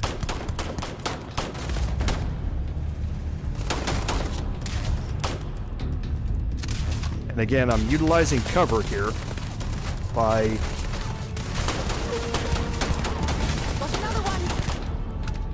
just poking my head out by holding down the right button. You can see we have an Ecliptic mercenary. Now this one looks a little different. The bottom bars are basically health refreshes or shield refreshes. So these two decided to hop out around the corner here. Okay, so we'll stay in cover behind us. Probably want to use a med pack here.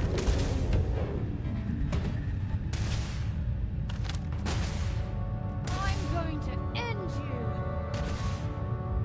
Okay, so we'll keep an eye on that and go back to working on this mercenary here. And you can hold your breath with left shift. When you have these longer scopes, you can hold your breath. It will use up your oxygen really fast when you're doing it.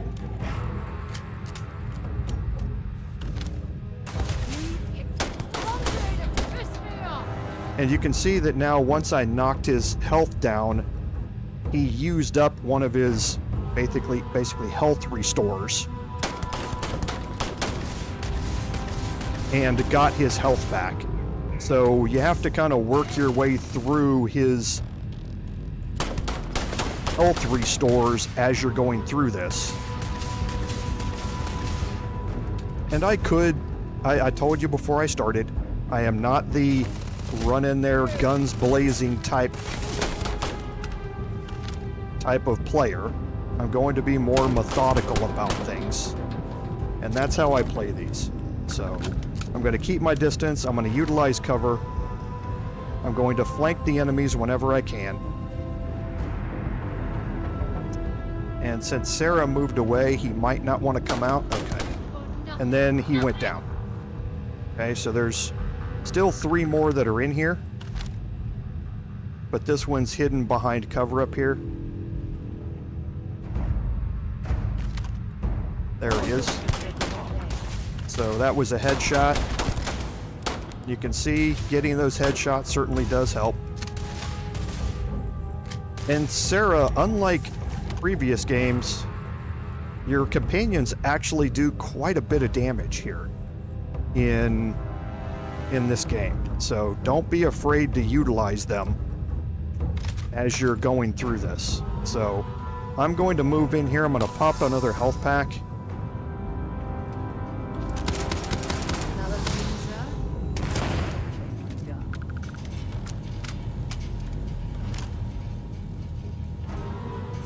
Okay, and I think we probably have another... No, he's moving around. Oh, he's probably moving around up above us. There is a second level up here.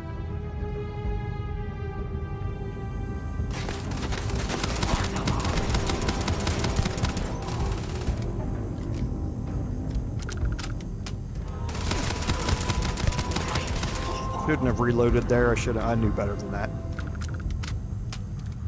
Okay. But for now, we've cleared them out. However, what you want to do is once you get a break in the action, you want to remember what was happening. We had a fight going on between the Ecliptics on this side and another group over here on this side. This other group is very important at this stage of the game. So Ecliptic, still here. We want to look at the other enemies that are possibly around here and look for dead bodies of theirs. And they are not all dead yet. But these, you can see, are space, and we got incredibly lucky right off the bat. You want to search spacer enemies until you get that item that is highlighted at the very top of this spacer. You normally don't get this lucky. It's completely RNG as to when this secret outpost thing shows up. But this is why you want to definitely search all of the spacers until you find this. If none of the spacers that you kill in this mission have that because you got really bad RNG, one of the next missions to pop up will also have another fight with spacers in it, so you have more chances for it to show up. But you want to take this, we're going to loot all of this stuff anyway, but you definitely want to take the secret outpost item here. And that opens up a new mission up there at the top, the Mantis mission. So you read the secret outpost slate here. So this is under notes. Okay, get to Denebula 1B. There's a secret outpost we've been trying to crack, once in a lifetime opportunity. You will regret it if you don't go over there. Okay, and that's going to then update the mission to go to the secret outpost at Denebula 1B. And you definitely want to make that trek out there. However, you're very under-leveled for it at where you are right now. So you definitely want to spend some time getting better armor, better weapons, and that sort of stuff before you head over there. But if you take it slow and you get a decent increase in your weapon capabilities, then you can make it even at your current level. It's just going to take you a very long time. So if you take it slow, be very methodical about it, you can make your way through there and complete it. And there is a set of legendary armor and a really good ship that you can get all for free if you just go in there. So you definitely want to look for that secret outpost note and pick it up as soon as you find it. And then, like I say, we're going to complete a few of these. Wow, just walked right in on this guy.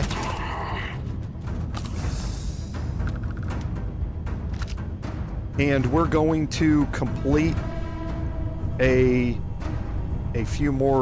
couple more level ups, and we're definitely going to save up enough credits to go get the Marksman AA-99, and then we might have the opportunity to head over there and check it out. So we did activate some more enemies down that way, and we are going to be heading that way, but we're going to do some more quick looking around here. And I'm going to go back into hiding here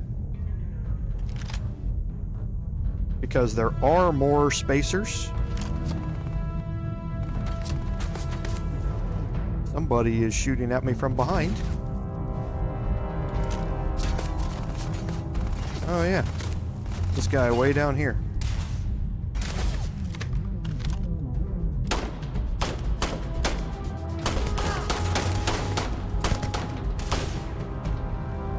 Okay, he went down on the ground. And I just switched to this because it's got a longer range. So this spacer has some armor and some health regen, so we just burned him down there. And this is what I mean, is that the enemies here, they can hurt. They will mag dump on you.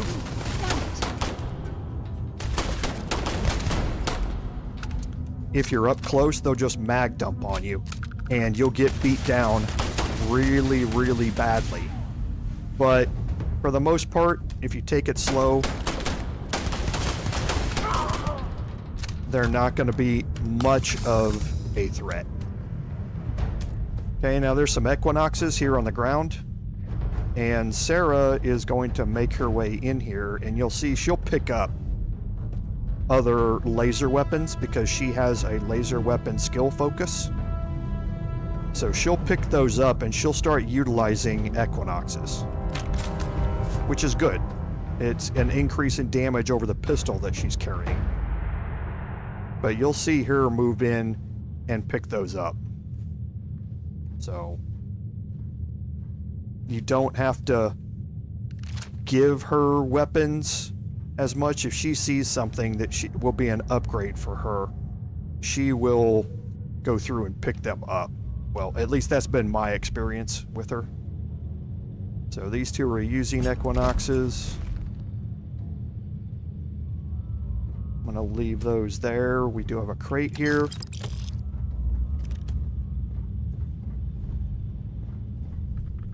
And again, there are still more spacers out here, so don't let your guard down. And I'm not really interested in looting all the rest of this place in detail and in depth. All I'm really looking for is crates that are here and bodies of the enemies that I've killed to pick up all of their weapons and that sort of stuff. There's an expert lock here, but I only have rank 1 in my skill for security, and I need to unlock 4 more locks before I could even put a skill point into unlocking expert locks. So still got a ways to go in that regard.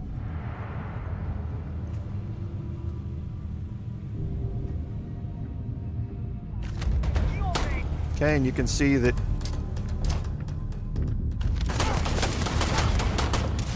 Okay, that grenade did a lot of damage to him there. Okay, and it knocked him on the ground.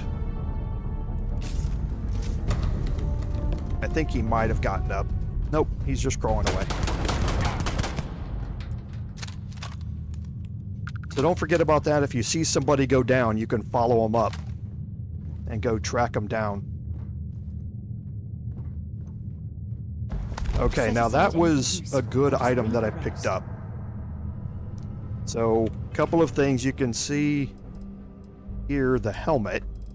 I got a Chameleon Navigator helmet. Now you can see that it's, if I compare it to my equipped, it's quite a bit less physical damage resistance here. More energy damage resistance. But it comes with the Chameleon perk. And the Chameleon perk is very interesting when you're dealing with stealth. Okay, so when I'm sneaking, I now go Chameleon mode. And I'm much harder to see. Now I can move in short, really short bursts while I'm sneaking, but if I start moving quite a bit while I'm sneaking, I move out of Chameleon mode. Okay, so it's a big boost in your stealth skill by having an item that has Chameleon on it. So I'm going to sacrifice a little bit of physical damage resistance here to take the Chameleon perk. And we're going to go look at our armor here in just a little bit more in depth here in a second, because we did pick up a lot of things. And we want to make sure and see if we have any more armor upgrades here. So I am looking for med packs. We are in a medical bay, after all. And I've used quite a bit of them. So I just want to be sure that we haven't left any behind. I don't see any more sitting around here, so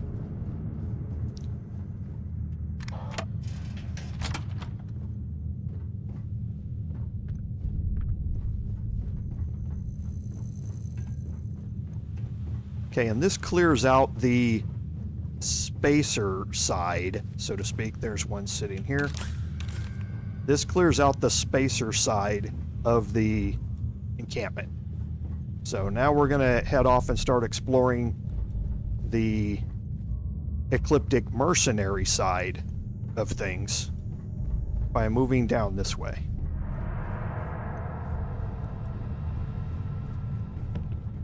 Can go in here and explore this room here and just see if there's anything in here.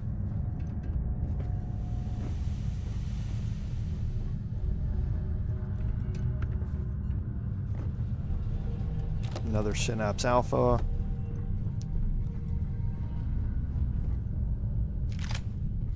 Okay, and again, the 7.75 millimeter cases, like I said, you're going to find that ammo everywhere around here. So now that you can see I'm encumbered, it popped up the message about being encumbered. But let's go through and check some of the things that we picked up. So anti-personnel is actually really good. So up close and personal, you can hit all your shots, you're getting an extra 10% damage. But the rest of these are fairly nothing really good about any of these. However, the Side Star is a decent straight up pistol improvement over your Eon. Okay, this one doesn't have anything on it. I prefer a modified Side Star. So I'm going to keep looking around, but let's look at our spacesuit here. The Pirate Assault's got a little bit more physical, but the Ecliptic spacesuit is better in every other way, and there's not a big difference between physical, so I'm going to swap to this. The helmet, the Ecliptic space helmet, is going to be better in most of the regards. However, I want to keep the Chameleon. We picked up the Galvanized. Oh, so this one has... This is great. It's a Ecliptic space helmet, and it's got Chameleon on it. So that works perfect. And then the pack here, I haven't picked up an Ecliptic pack yet. So we'll wait and see if we can pick one of those up as we go along here. So that worked out really well.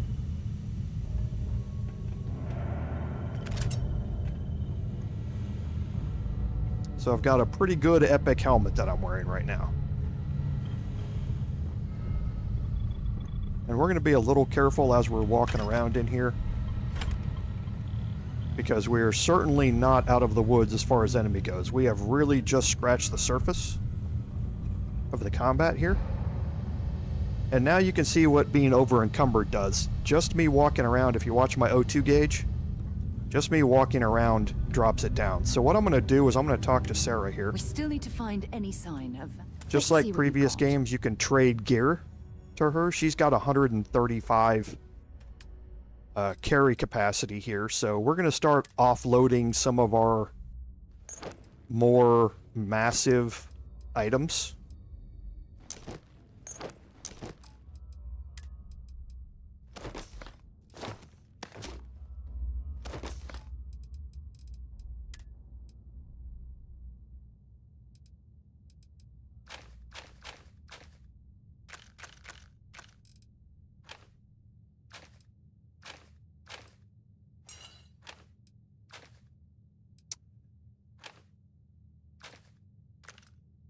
Here, I'm just getting rid, like I say, just clearing out the inventory here. I'm going to keep the Urban Eagle with me.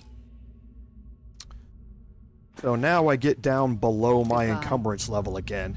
And now when I move, it doesn't automatically deplete my O2. Okay, so I'm going to again just go into hiding so as I move around, I can see when I get close to enemies. Because so you can see it starts turning orange at the corners. Or at the edges. So that's the reason that I really stay in hiding most of the time.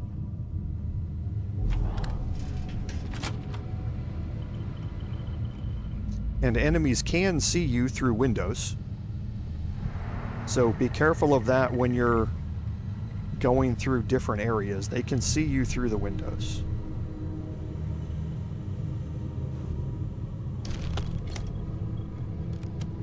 Okay, I think there were some digipigs here. There are.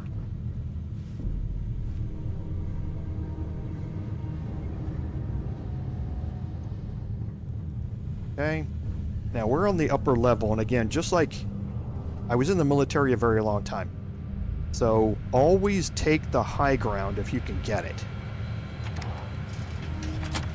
That works in first-person shooter games as well as anything else. So here we have 2 passages and we have a glass window in front of us. This door looks like it's closed. So we're going to head over here to the right. And you can see we've been seen, and we've been seen by the enemies out here. Now we can't shoot through this. But that door behind us, you have to kind of watch it. Just in case it can open. And then when I get to my corners, I'm going to move around the corner and look at it. And here, got a door. And again, can be seen through the windows here. I don't see any more red icons going this way, so it looks like we're clear to move out here.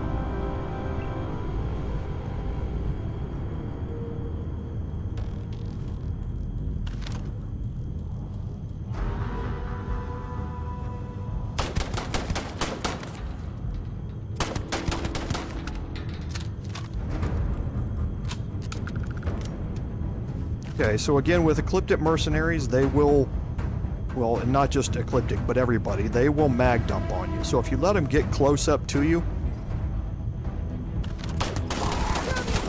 they will just mag dump just like he did. And you can see that took off a good chunk of my health. And you certainly can shoot through here.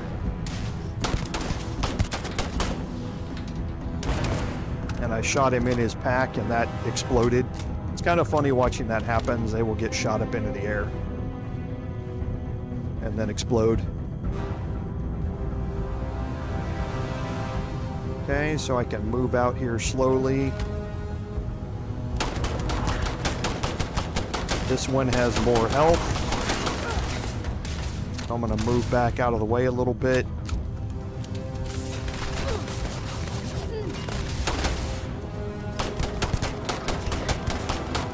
And you can see Sarah did quite a bit of damage to him there. She took out 2 complete health bars of his.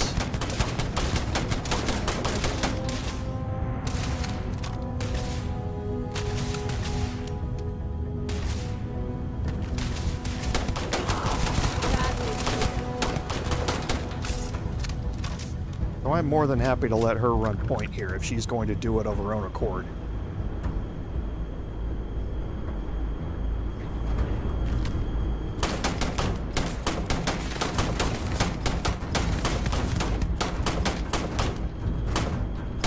This isn't the most accurate weapon of all time at long range. I did pick up a skill point though, which is good. There he is. Not a good idea to come running right at me, dude.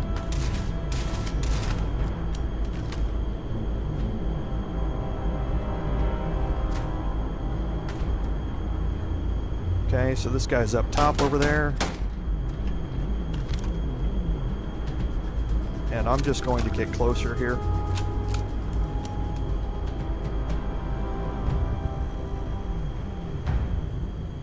I know where he's at.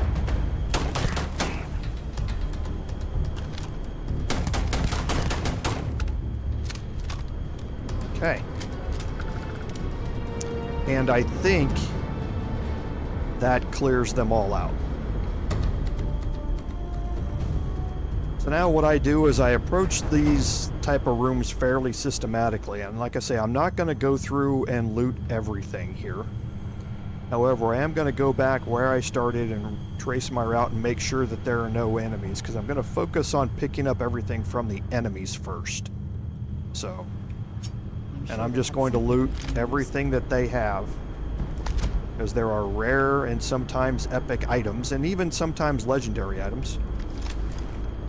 It's all RNG based that they will have on them. Go check out rooms off to the sides.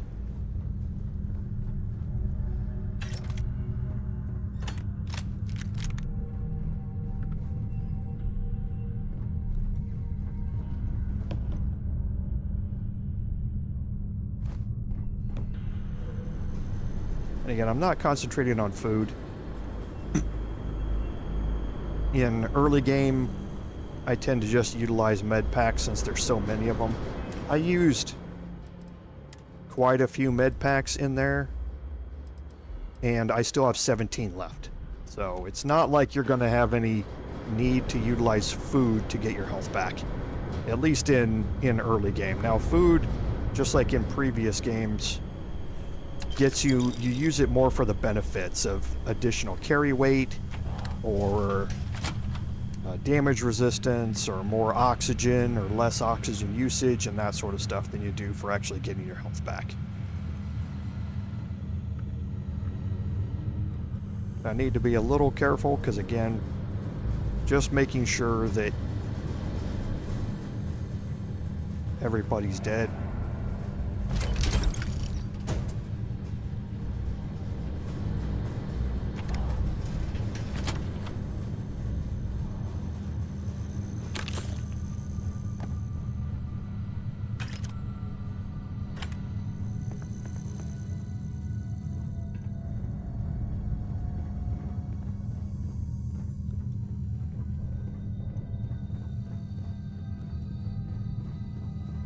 Okay, so we're just going to go around and do some looting here. So bear with me while we go looking around, picking up some supplies, crafting ingredients, all that sort of stuff that's laying around. Careful not to fall in the pit. You can pull yourself back out, but you'll take damage. Okay, and now we're down here on the ground level. I'm going to head back up where I was. Continue searching bodies and make sure I don't miss any, because here's where I was.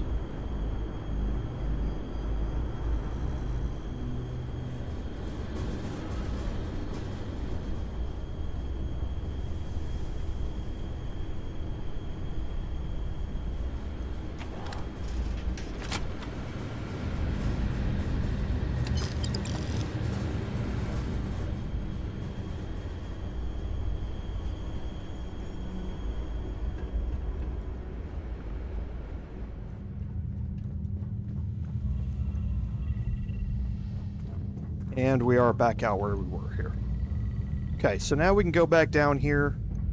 Go back down to the first floor here. Just make sure there's nothing around over here. I don't think there is. Oh, there is a crafting ingredient here. And you'll get used to seeing these, what most of the crafting ingredients look like just by walking around. So now we can start going through this bottom floor here. There are benches down here. There's some more crafting ingredients laying around that you can use to modify your weapons and armor down here if you have enough crafting ingredients to do it.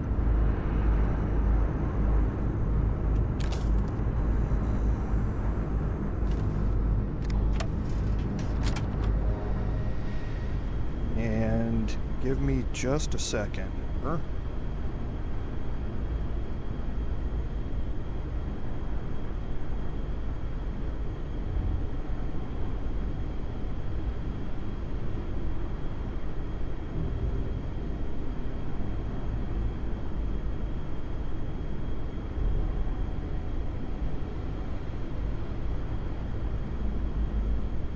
Okay, sorry about that.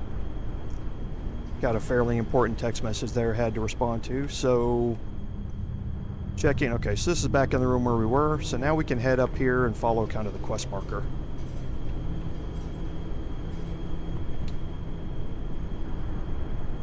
Got some more crafting materials. And we need to read Vanguard Moara's slate. This is Vanguard Moara. Sorry if I had to reclaim some UC property, but this whole Staryard is overrun. I've patched up my ship, and I'm heading to Neptune. Going to put in another request to get the fleet out here to deal with these spacers. But until then, if any of you thugs are listening, I'm the damn ghost stealing your stuff in the night. Clear out while you have the chance.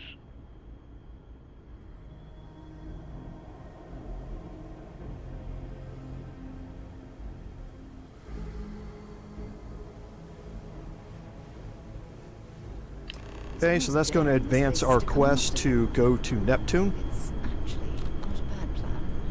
Much better odds destroying one of their ships than fighting them. Let's see. Anything valuable?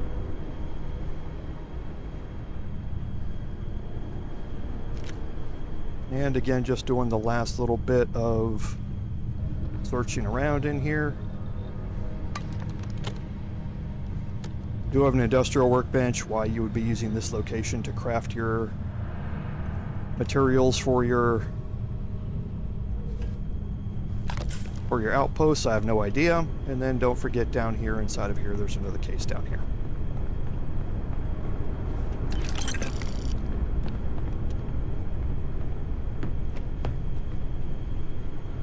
Okay, so now we can head back up out of here. And again, there's a lot of stuff to loot in here if you're being much more fine-tooth comby about this whole thing, which I do in my normal playthroughs. However, I'm not going to subject you to me walking around for the next 30 minutes picking up every tiny little item that's in here that might be useful. I will spare you that.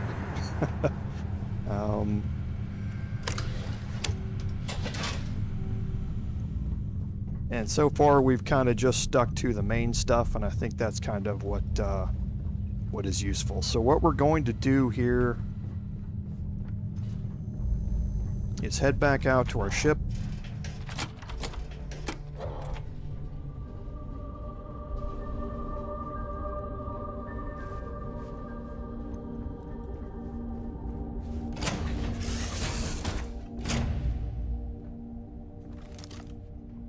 And we're going to talk to Sarah. Looks like it's Neptune next. And we're going to take Want all to the see stuff what I'm from carrying? Sarah that we gave her.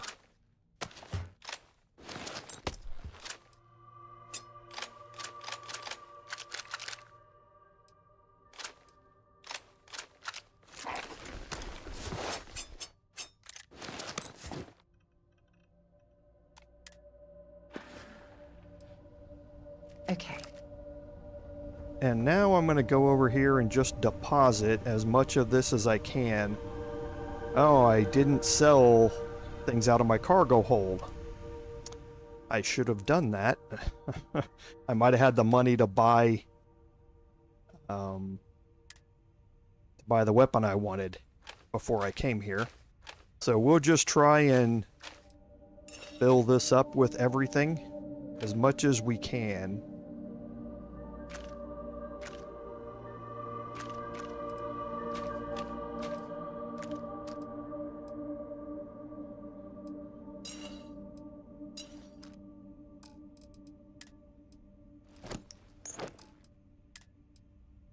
Okay, so the Ecliptic Pack compared to Constellation.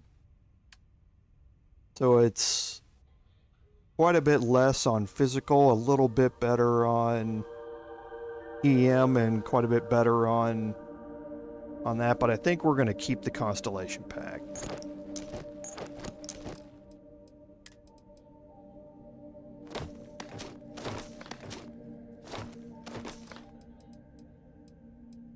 Okay, ammo doesn't take any weight. So now for the rest of this, we're going to keep things that might be useful to us as we go, like the bandages, antibiotics, but the food items and that sort of stuff, we'll just kind of look through them and see if there's any of these that I want to keep on me, and it doesn't look like for most of these that I do.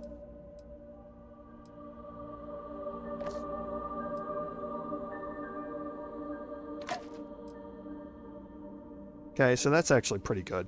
20% damage for 2 minutes and movement speed as well. Resources, we can just hit the T key and store all of our resources. And we're going to keep the Digipix. Okay. So now we don't have to get back into our seat.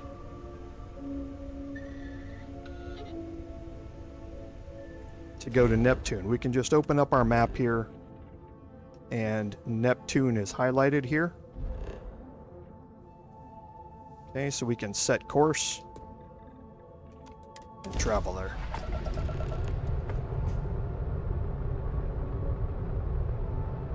Wait, you see that? There's a ship just drifting out there. No time to take in the sights. That could be our Vanguard. I'm going to put a little bit more into engines here. Something's wrong. The ship's weapons are powering up. Get ready. Okay, so the ship has turned hostile. We're going to boost just to get past it so he misses most of them. If you stop shooting at us, we'd be more than happy to respond. Get behind him a little bit. Whoops. Hit the wrong key there. We blow that ship out of the stars, he's dead and our artifact's gone. We're going to have to board. Target the engines. Once they stall out, we'll have our chance.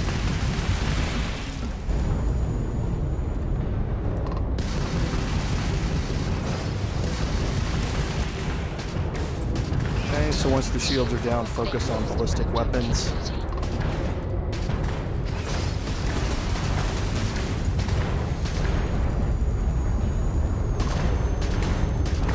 And in this case, you don't have to worry about killing it.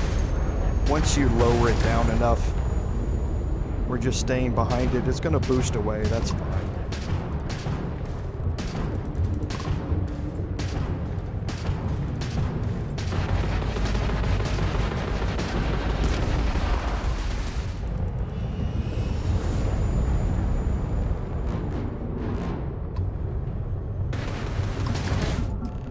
Okay, so once you get it down to that point, it's going to basically lose all power. Let's go rescue that Vanguard.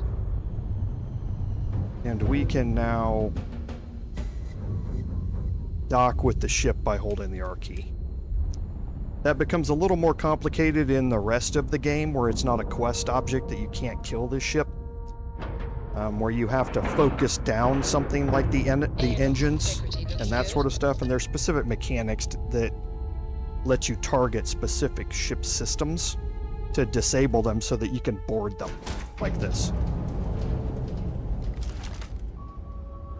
Okay, now most of this fight is going to be up close and personal.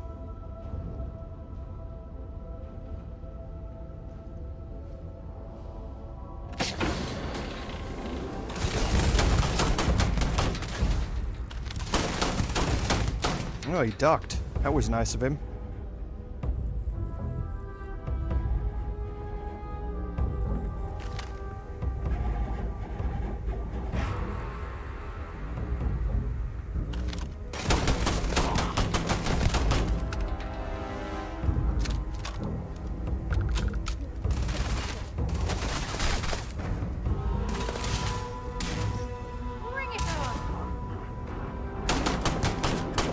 That was a little pre-fire there. And now they've got big quest carrot icons above their heads, so they're not going to be able to hide from me anyway.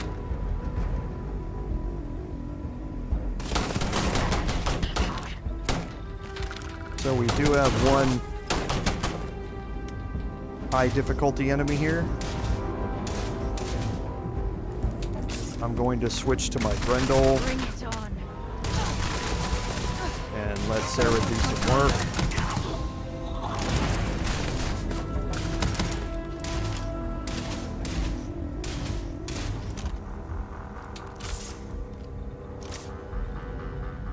And looks like he's going to want to try and hide from me a little bit. So Sarah's going to go in there and probably finish him off.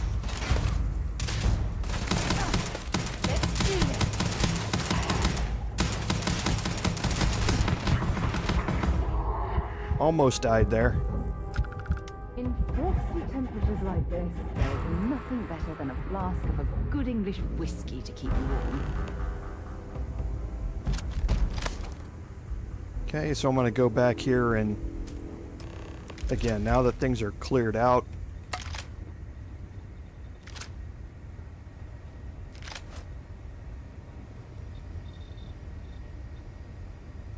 loot everybody, and I'm not too worried about my health because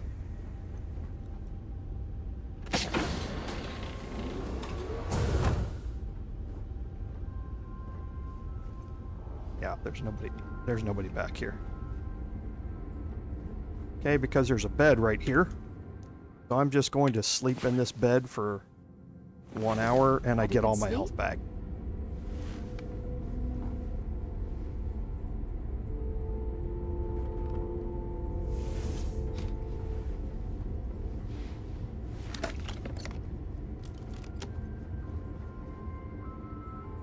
And again, there's a bunch of things to loot in here. I'm just picking up the major things like crates and dealing with enemies and that sort of stuff. So we'll head back where we were.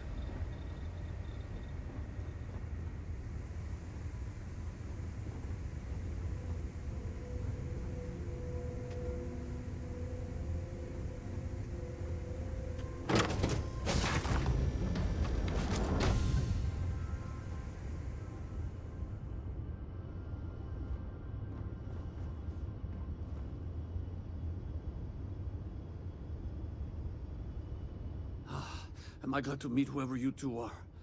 Looks like we're all in one piece. Any day you walk away from, right? Ecliptic mercs. They'll work for anyone. And Vanguards don't exactly make friends with local pirates, thieves, and scavengers. Think enough of them finally got fed up and they pooled their money to hire professionals. I hear that. If the universe was a nice place, all soldiers could retire.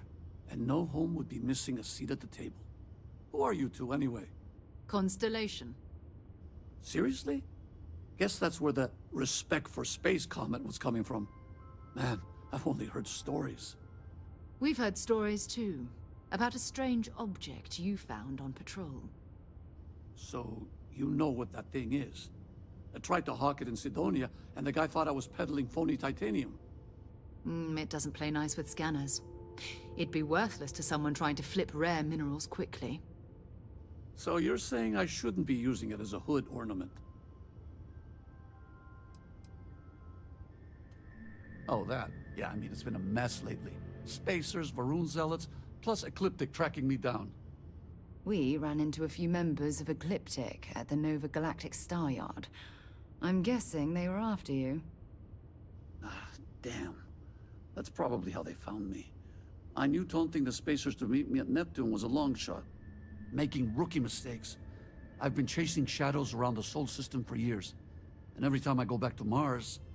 Sidonia is waiting for you. Run down. Forgotten. Feels like everyone's given up, you know? I've just been spending more and more time in the Starfield. Sometimes I wonder if I'm really going back.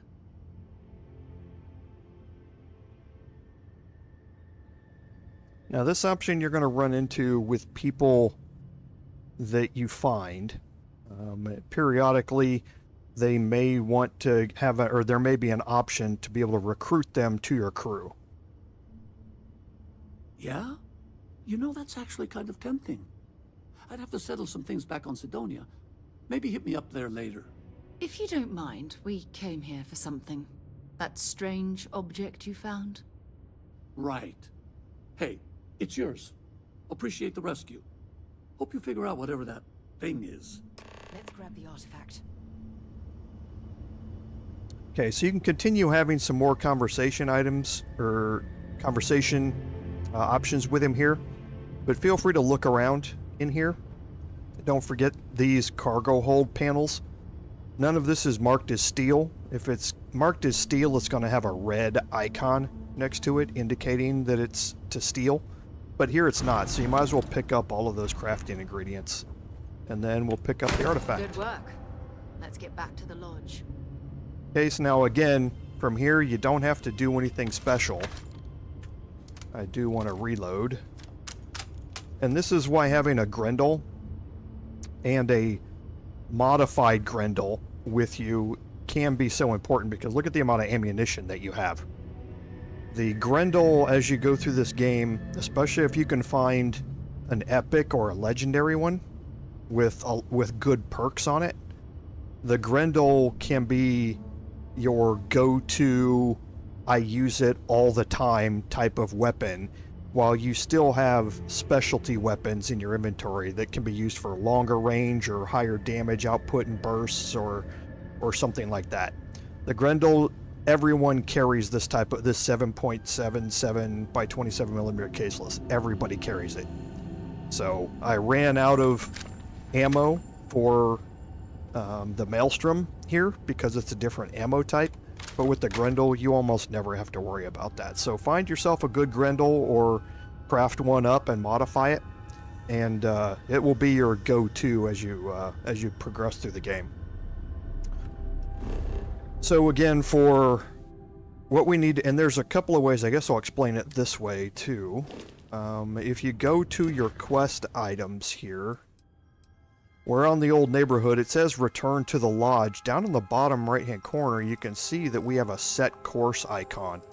So if we highlight this and then move down here, we can, and you can just hold R, but this is where it is. You can just set course directly from here, and it will take you right to the particular map or planet or wherever that has that quest icon on it. And if you can, if it's within distance, you can just set your course, and it looks as I can't fast travel from this location where I'm at, so I need to head out of this location and at least head back to my ship. But don't forget about the fast traveling mechanic and utilize it as much as you possibly can while you go through the game. It's just going to save you from all these incessant loading screens that are everywhere in this game. So we'll take stock of some stuff that we picked up here. So the anti-personnel perk is pretty good. We're going to keep that actually in our inventory now.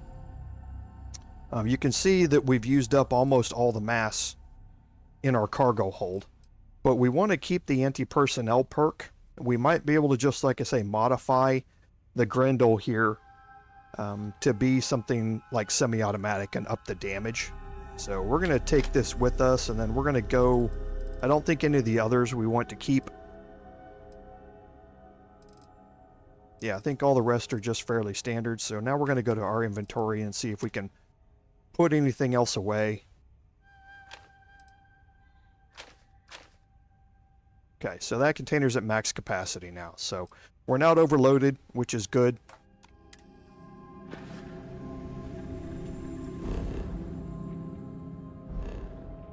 So again, I didn't have to do that. I could avoid all these screens.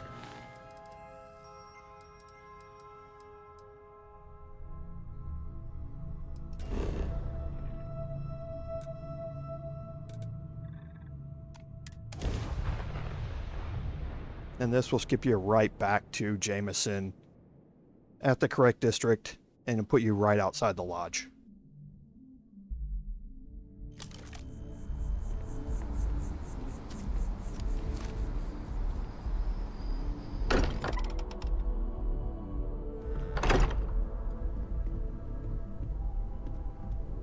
Okay, so it does remove Sarah as your companion, which is good. We want to get into more of a free roam We have it. type of Go ahead. scenario here, and you Do can the do that honors. right after you've done this. It fits. Energy spiked a bit, but it's restabilized. Is there anything new showing up? No, it's the same as before. There's a massive output as the artifact is added, then it harmonizes. Like it's waiting for the others. That's speculation, but I think you're right. We need more. Here. You've earned this. Welcome to Constellation. As a full member this time.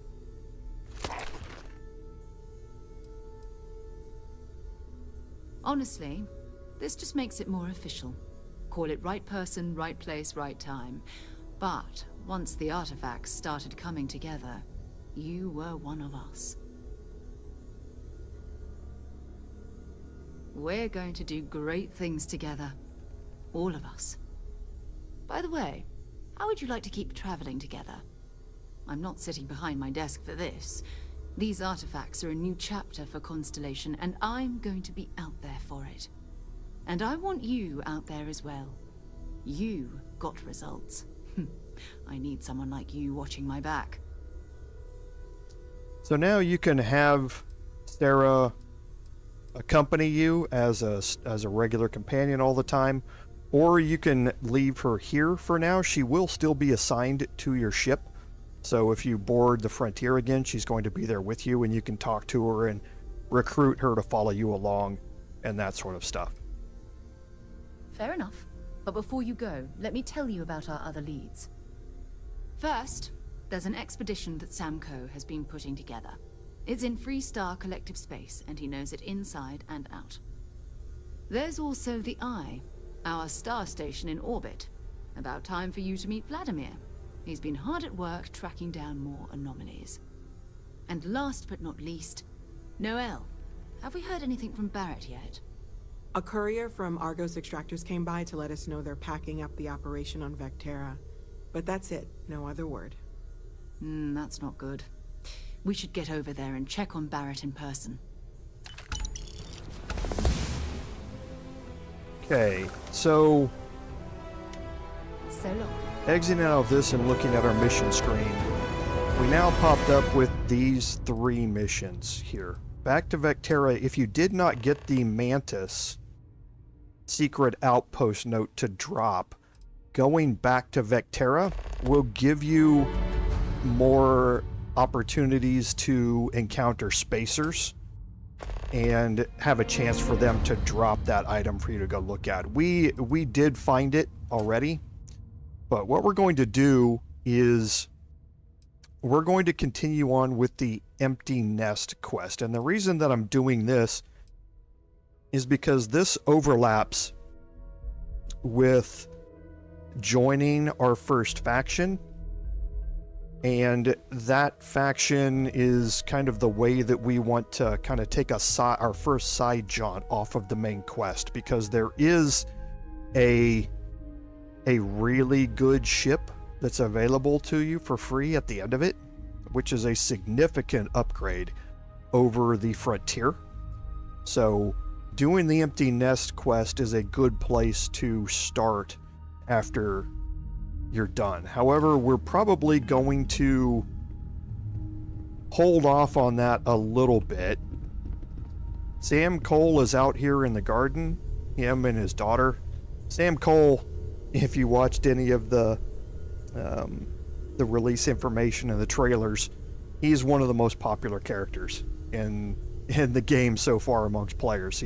It's a really fun quest to go along. But now that we are beside or on our own here, we're going to go do some selling of our items, and we want to pick up that Marksman AA.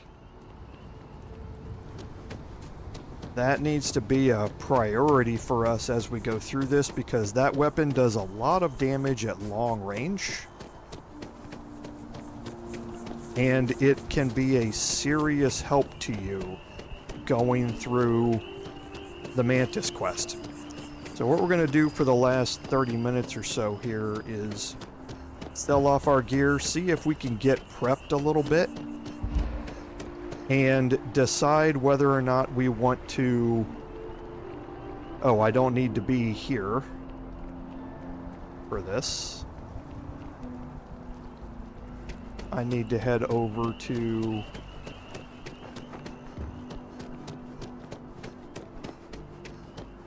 the residential district.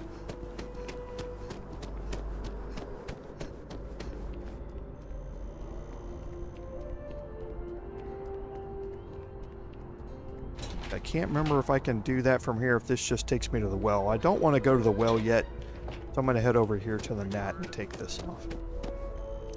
And we'll see if we can get a little prepped, and then what I'll do is I will decide off stream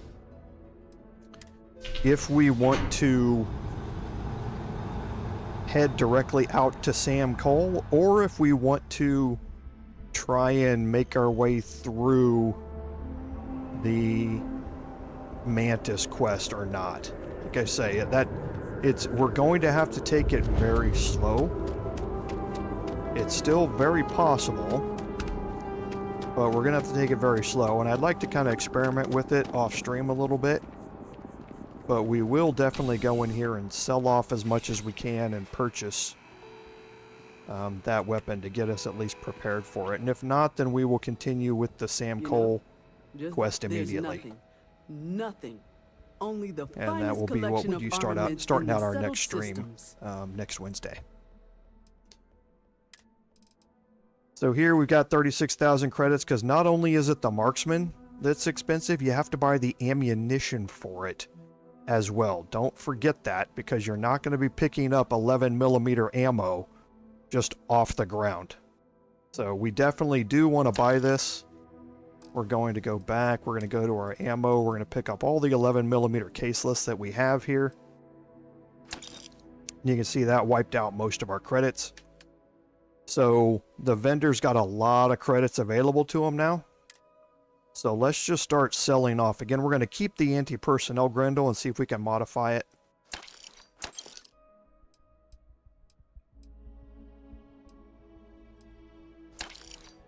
Okay, at this point, we're going to get rid of the Maelstrom here.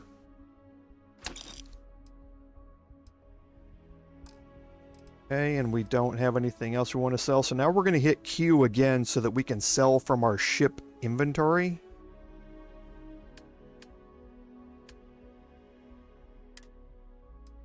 Okay, and we can sell off these other weapons that are in here.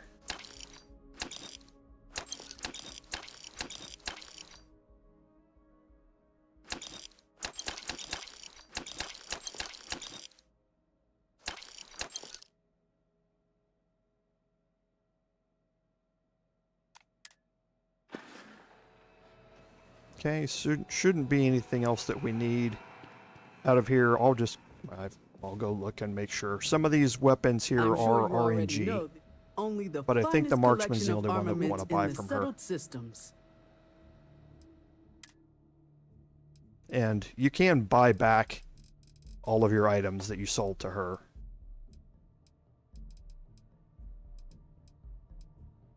Yeah, you do have kind of laser weapons that are kind of like your cutter were, that you can utilize as damage dealers as well. So there are some good, or a bunch of modified grendels in here.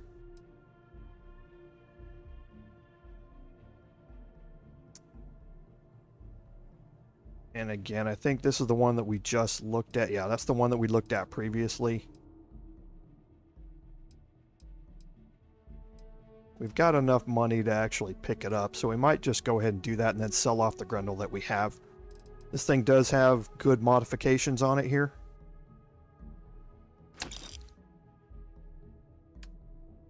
So we'll go to sell, and we'll sell off this modified grendel and keep this one. You can see the accuracy is better, the range is better, it weighs more, but that is what it is. So we'll sell this one off.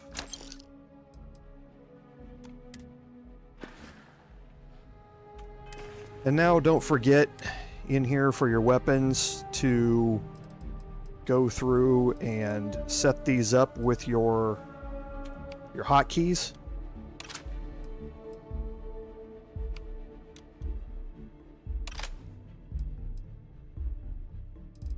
Okay, and we're going to keep the anti-personnel Grendel here in our back pocket.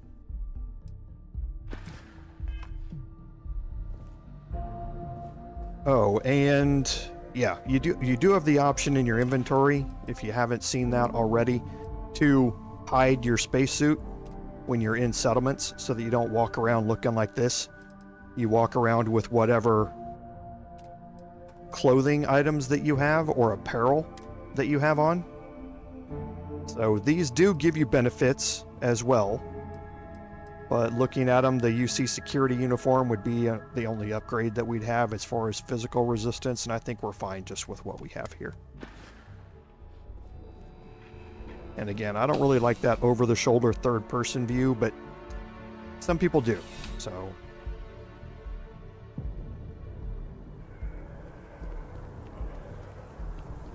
And... yeah, we have another shop down here. New Atlantis Security. You think I could live on coffee?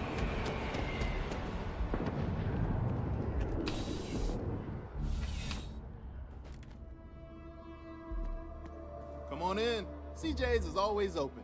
I've got all your basics right here. So it looks like all we can sell is our aid items here, and again, it just looks like we're getting rid of the food that we had picked up.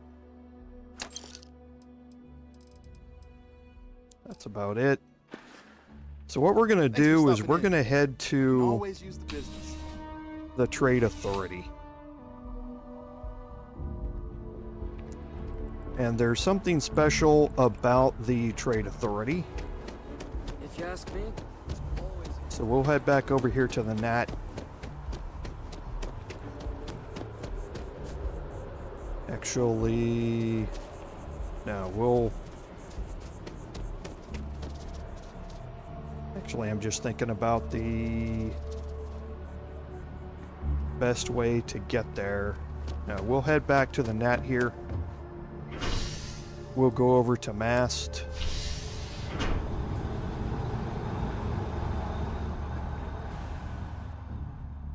Yeah, no mass looting of stores. That's exactly right.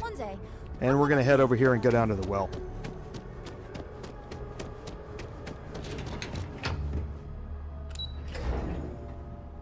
And the well is what it sounds like. It's the dark underbelly of the civilized society above it, so to speak. The place that keeps everything running. So we are going to head through the exit here.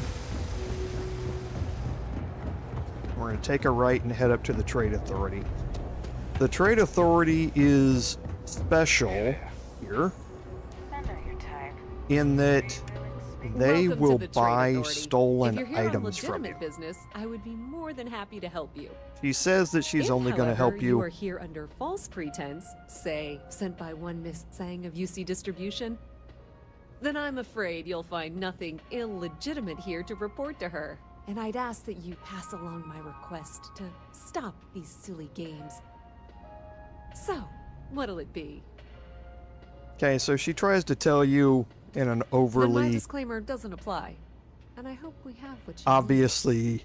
Please, method let me that know if I she's can not, assist you further. you know, or that she's all above board, but it's You not won't true. find a better selection or more reasonable prices anyway. That's right, Pete. This is where your cyberpunk missions take over. So down here you can see that we have some. Actually, we've got an assassin's Grendel down here too. Oh boy, I wasn't expecting to find this down here. This is semi-automatic and armor-piercing rounds. This is one of the best setups for a Grendel. Is semi-automatic and armor-piercing rounds. Having a suppressor on it is just a bonus. So this is quite a bit better than what I had purchased up there previously. Semi-automatic and armor-piercing rounds are the way to increase your damage output, and having that on a Grendel is just great. Like I say, I didn't expect to see it, or I wouldn't have bought the one upstairs. But you can see she's got quite a bit. She's got quite a few credits here. So I don't think I need to worry about the anti-personnel Grundle anymore, because that 10% damage, even if I went through, it's going to take a lot to add all 6 of these mods onto it. And by the time I get to that, I'm probably going to find something better than what I've got currently. So I think I'm just going to get rid of the anti-personnel Grendel now. And I'm going to get rid of the modified Grendel, and we'll use the assassin's Grendel. So as far as the rest goes, I'm going to look here and see what we've got. So the Constellation spacesuit is less energy resistance, a little bit less electromagnetic, but a lot more physical resistance. So I'm probably going to change over to that. The packs, I'm already wearing it, so I can sell the Ecliptic pack. And the helmet is not going to be as good. It's better from a physical resistance standpoint, but not by much. And I don't want to lose the Chameleon perk here. I'm going to keep the Constellation Space Helmet just from a lore perspective or something like that, but not going to be really utilizing it. Okay, so now I'm going to hit Q, and we can start selling all of this stuff from our ship's inventory here.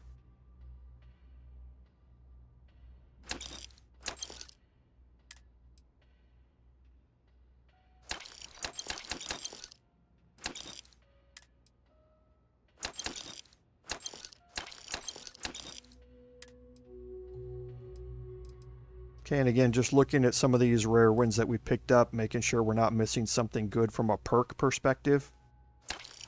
And we're not. Okay, so the hazmat suit is pretty good when you're walking around on planet surfaces trying to pick up materials that may be inside a gas cloud or something like that. So keeping it around, you can see it's got really good bonuses to all of your environmental things that you're going to run into. So keeping one of those is normally pretty good.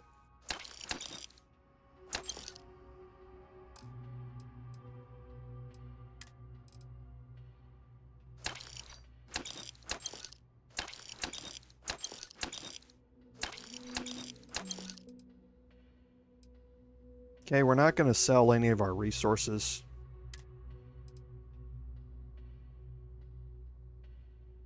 And here, going through our aid, again, we got a bunch of food and all that sort of stuff. So we'll just go through here and look through these and make sure that we're not...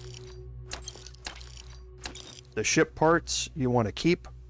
This is an item that can be used to repair your hull damage. And you want to keep some of these on your ship so that if you're out in combat, you can possibly disengage and repair your hull or that sort of stuff while you're going. So leave those on your ship. Okay, and I think that's it. She's not going to... I can look real quick and see if I have... So I have a bunch more 11mm caseless I can buy here. I'm not going to buy all of that.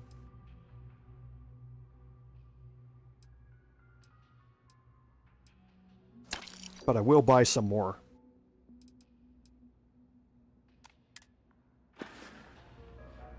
Pleasure dealing with you.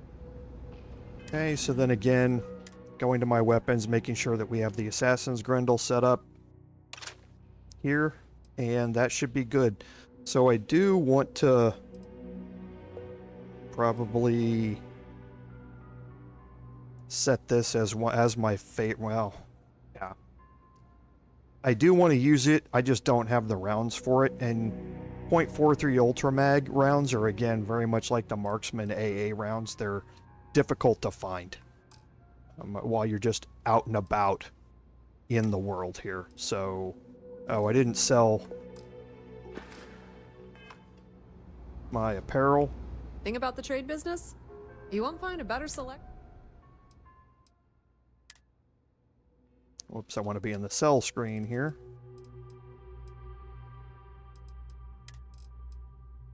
Yeah, and I was going to get rid of these. The engineering outfits are normally fairly decent as well.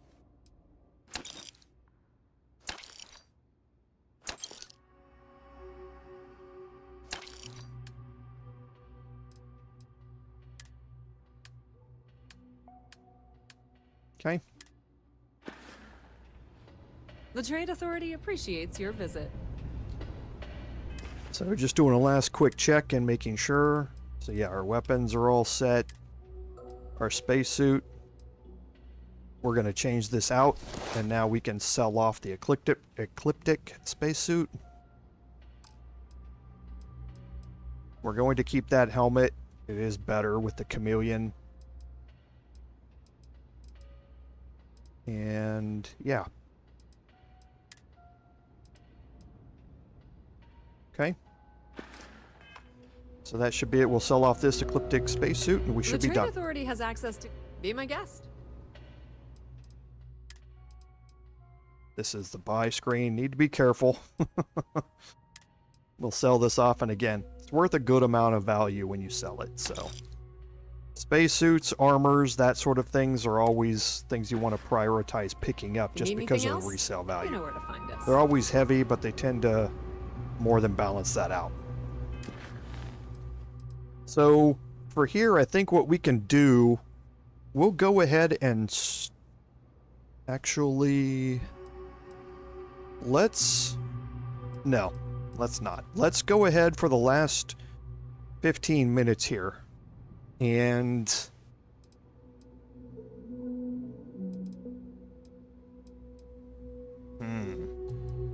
for 15 minutes, I really don't want to start the empty nest with you guys right now for 15 minutes. So let's go in and check out a couple of these, and you'll see kind of what the side quests are like here. So for this, in the Mass District, is where you want to go talk to the scientist. So since we're not overloaded, we can just fast travel to it. And I'm saving up my and I can talk about that real quick. I do have 2 skill points. However, I'm saving one of them up for being able to open expert locks here. But I need to first pick 5 locks to do that. And I'm also, I guess I can go through and open up the commerce perk. The scavenging perk, which was one of the, because of my background, I could spend a point to rank this up and find extra ammo in containers. That's really what this thing does, is you find extra ammo and extra aid items like med packs and that sort of stuff when you're searching containers. It's not all that useful.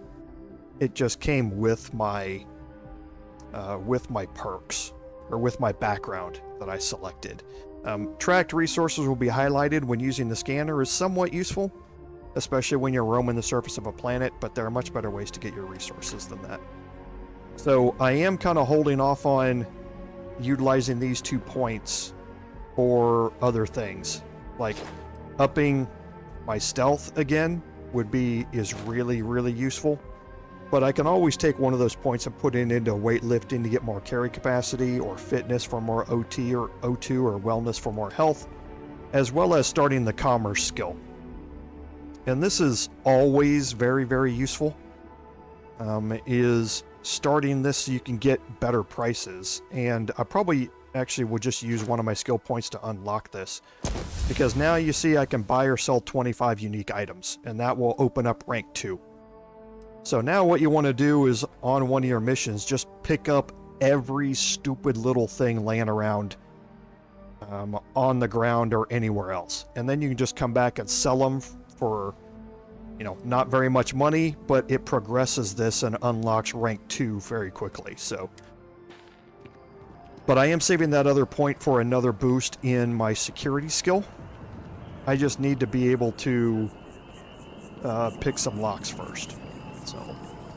So here, a side quest that we picked up from a security person, so we'll just go talk to Kelton Fresh here. I'm sorry, I really can't afford to be distracted. I need to get to the bottom of this. Yes, concerned is an understatement. I work for the scientific division of MAST. I've been studying this tree for quite some time, and it appears to be exhibiting some worrying signs. Are you familiar with this particular specimen? Do you understand its importance? Look, I have a lot of work to do here. If you're just going to gawk, I'd ask that you move on. If you can actually assist me, however, I would appreciate it. I don't normally solicit help from random passersby, but it seems an exception is necessary. Would you be willing to retrieve some additional data for me? Well, thank you. That's unexpected. There's a series of biosensors I've placed in various locations around New Atlantis, all calibrated to gather pertinent information. They've been running for long enough that I think it's time to collect and analyze their findings. If you would bring them to me, that would save time.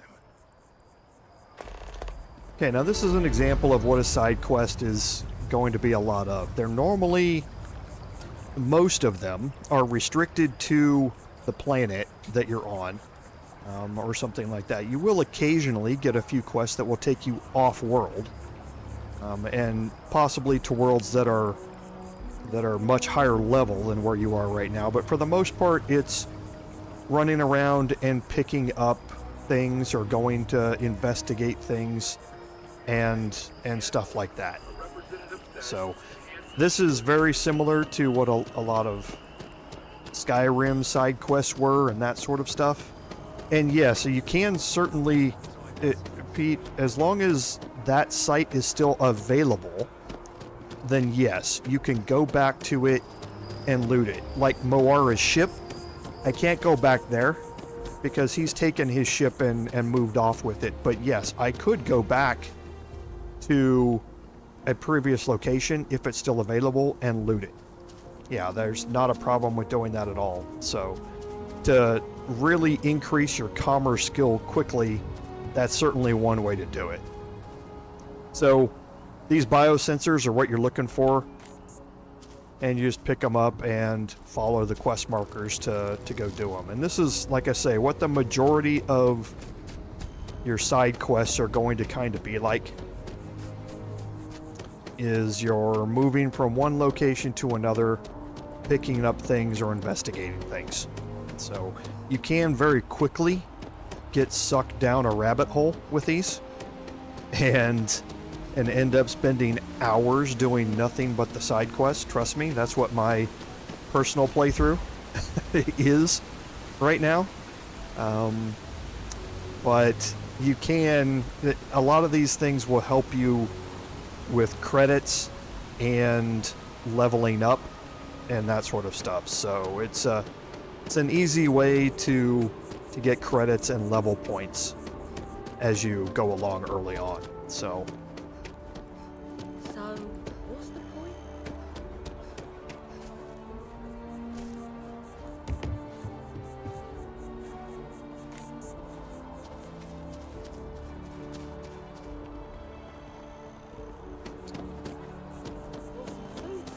So just a couple more here, and we know that that's sending us to the Nat. So before we leave this area, we want to go look at this other one that's over here first. And again, you don't have to stay on the sidewalks and all that sort of stuff. If there's a path to get you where you want to go, no one's going to yell at you for walking on the grass. And now we can go to the Nat. And there is mantling, like I said last time, so it'll help you with your jumping skills, which is a really nice addition as opposed to what used to be in Skyrim. I don't know what Fallout was like, but having the mantle thing there is really nice. Yeah, a lot of them are going to be fetch quests. There are some really interesting ones because some of these small side quests will actually lead you to much bigger quests, and this is one of them. But there are a couple of quests down in the well which lead you to some very interesting, much larger quests. So it's always good to explore some of these. You never know what you're going to come up with. Sergeant Yumi's looking for reliable people to help the guard. Contact him if you're interested. We'd all appreciate it. And see, that's what I mean. You just walked right by it, and a conversation started. If I hadn't have stopped, then I'd never know where it came you from. Looking for eggs too? I've only found one so far, but I want to find more before anyone else does. So if you see some, can you tell me? Yeah, it was. Weird, right? Miss Seng over at UC Distribution bought the one I found, and she said she might buy more if I can find them. I could really use the credits. Okay, so I had to go buy this one back. And yeah, again, this is what you can expect from your standard side quests. So I think what we're going to be doing is we're going to be ignoring a lot of these, because for the most part, watching someone do side quests on stream is probably not the most exciting thing to to look at. But like today, if we have a few minutes left over at the end, or possibly at the beginning, just knock out one here or there, so that we can get a good starting point for a main quest when we come back the next stream. I'm pleased to report that our stocks are currently being maintained at 90% or higher. I'm sure we have anything you might need. Welcome to UC Distribution. Now, before you say a word, I am required to inform you that formal complaints cannot be filed until the customer feedback system is back online. I have been told it'll be up and running in 2 weeks, but you know how these things are. I am sorry for any potential inconvenience. Also, if you're here about a corporate account, I've been assured that deliveries will be back on schedule soon. It's a typical government employee. You can't make a complaint because our system's down, and don't worry, it'll be back up in 2 weeks. Yeah, and then 2 weeks later, it's back up in another 2 weeks. That kid's in here every other day with some random thing he found, trying to get credits. Yeah, I took pity on him. Why? What is it? Oh, really? Well, you can have it back for what I paid for it, plus a little extra. Let's call it a convenience fee, shall we? Okay, it's just a shakedown. But just 100 credits, I'm not too worried about it. Pleasure doing business with you. You're always welcome back, if you don't mind a bit of a wait.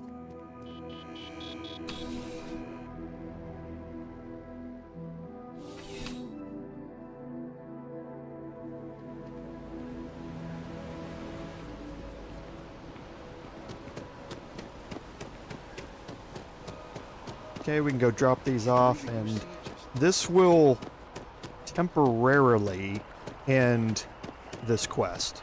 It's not the complete resolution of it. Like I said, this quest leads you into a multi-section larger quest. This is just the start of it, and it's all done kind of through this activity section here at the start. So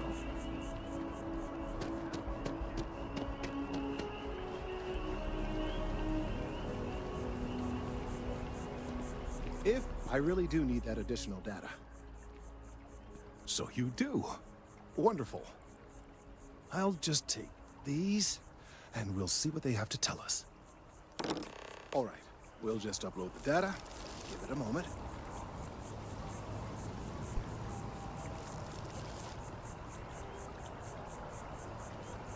And just another moment. It is working, isn't it? Ah, there it is. Relief. Now, let's see.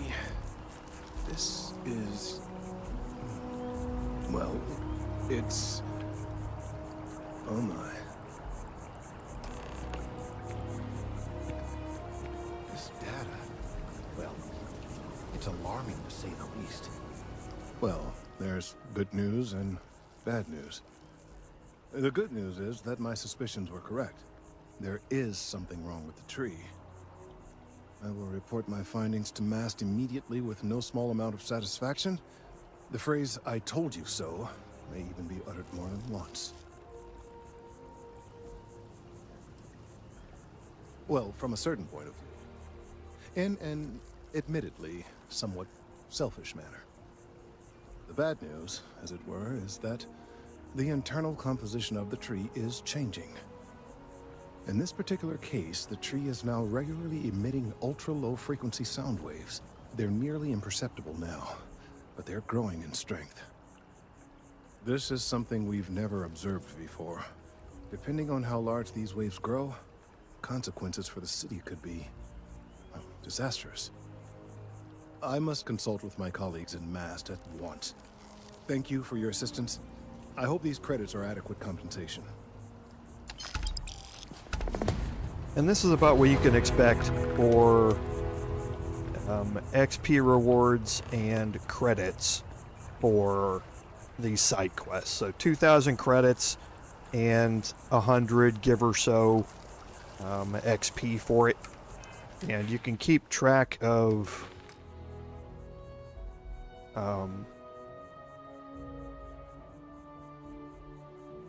your XP. Sorry, I got caught. My brain got caught in something else while I was trying to look at the survey number up here. You can see where you are in your XP. That was the bar that popped up briefly there as you went through it. So in the early levels, they can be really useful for leveling up fairly quickly, because if you do 3 side quests or so, early levels, it can be another level, and you're guaranteed to get a level, that type of thing.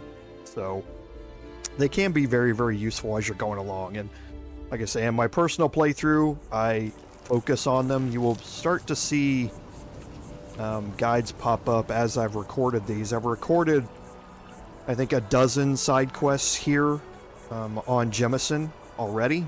And as soon as I cut those together and put a little voiceover with them for some explanation of things here and there, you'll start seeing some side quest guide missions pop up on my channel that start walking you through some of these, so you'll know how you get them, where you get them from, and then how to complete them as well. And yeah, it's very much like that from Mass Effect.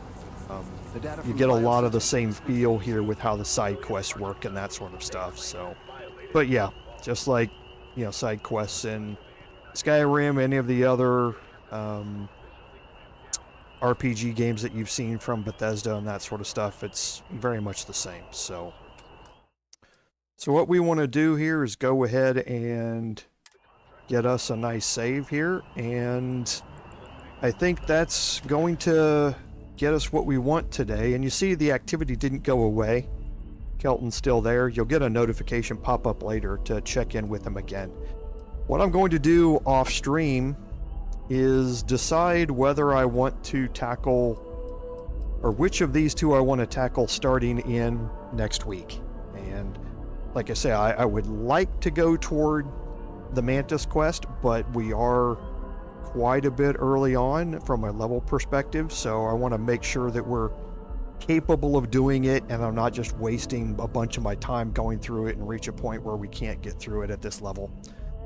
But also we can go right into the Empty Nest. It's a quest that I want to explore because it overlaps with the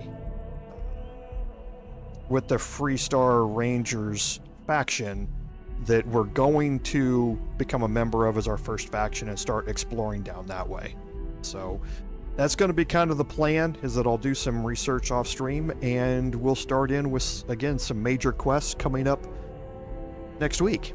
So again, for everybody who was here during the late times in the evening here in the US, and again, for my overseas viewers, I apologize for, again, it being the late time just during the NFL season. I don't have a lot of time for it. So if you do end up watching this video after it goes live, I do certainly appreciate it.